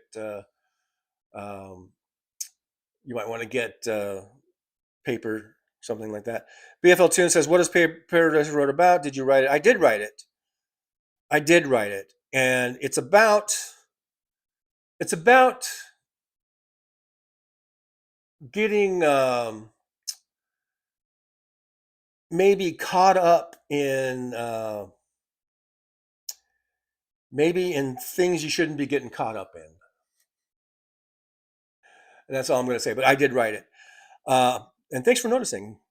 Anyhow, guys, I got to go, and we will see you there. Yeah, let's do the words of wisdom. So first of all, guys, make sure you get a piece of paper, write this down. Okay, so our first words of wisdom for 2026 are as follows. Are you ready? Okay, so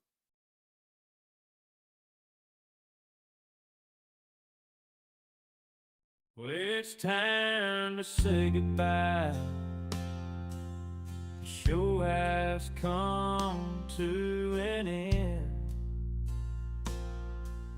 But don't be sad, no, don't you cry. We're all gonna come back and meet again.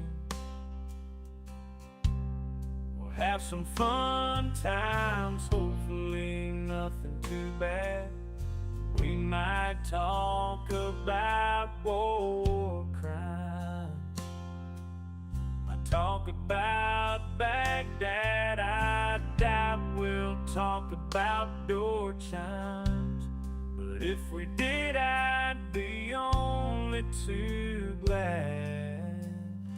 So hasta la vista, baby. The show is over, but could I ask you maybe to take a shower?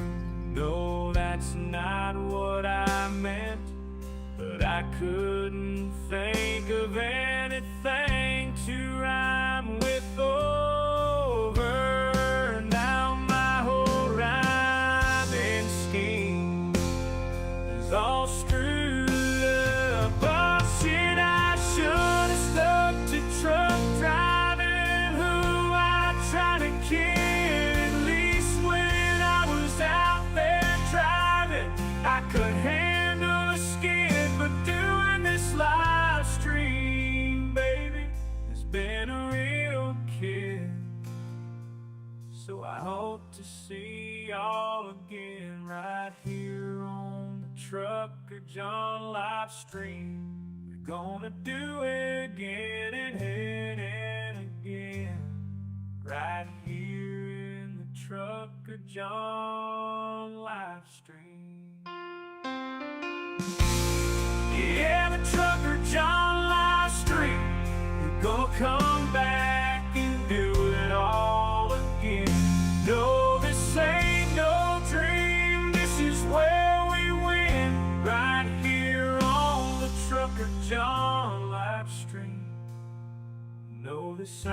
to say goodbye. The show is coming in. But don't be sad, no, don't you cry. We're all gonna come back and meet again. Rolling down the highway in my rusty old rig. I'm a retired trucker, but my spirit's still big. Living in Vegas, where the lights never sleep. Broadcasting my thoughts for the world to keep. From politics to pop culture, I've got it all. Sharing my views, no matter how big or small. Talking about food, the movies and bugs. Shining a light on all the social issues. No shrugs, I've driven through the desert, seen the city so bright. But now I'm living in a different kind of fight. From my apartment in Las Vegas, I hold the key, exploring the world through my live stream for free.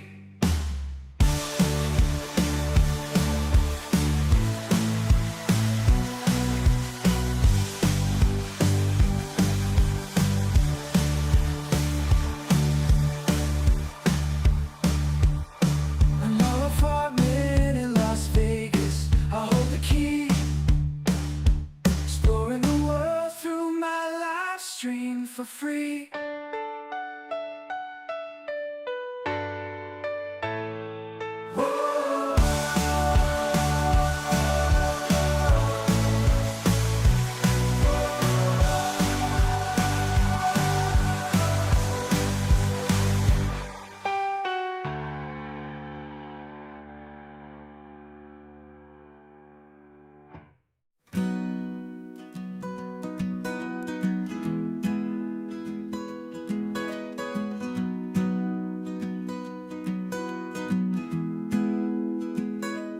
So you want to take a trip down Paradise Road, but it ain't that pretty, it ain't paved with gold. Everybody's got the dirty little secrets, everybody's got some things unknown. But if you ain't real careful, baby, it'll cut you down to the bone.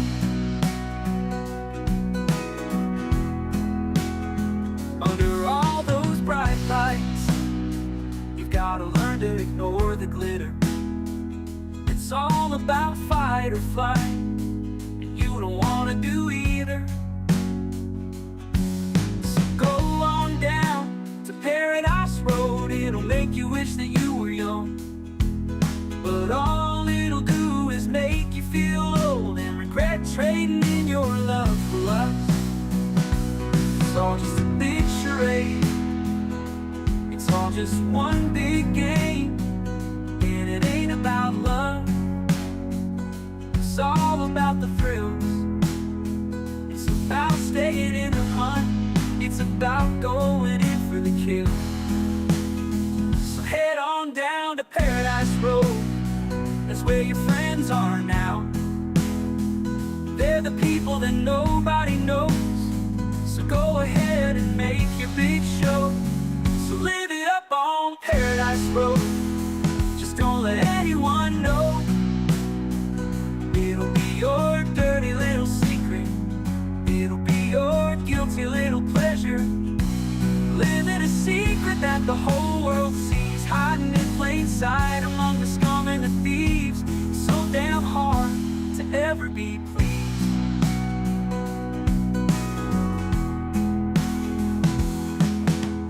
Everyone wants to live the good life, everybody wants a piece of paradise. But where would you run? Where would you hide? What would you do to buy a little more time? Grandiose dreams of happily ever after are really just another day's end.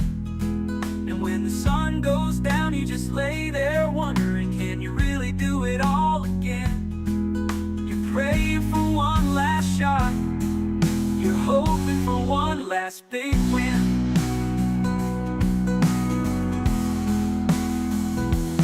Paradise Road is calling, so you better hurry along.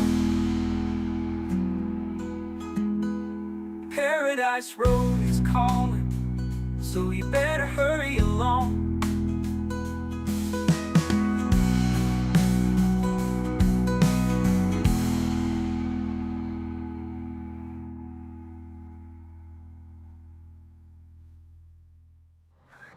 Show's over. I'm out of here, folks. Bye.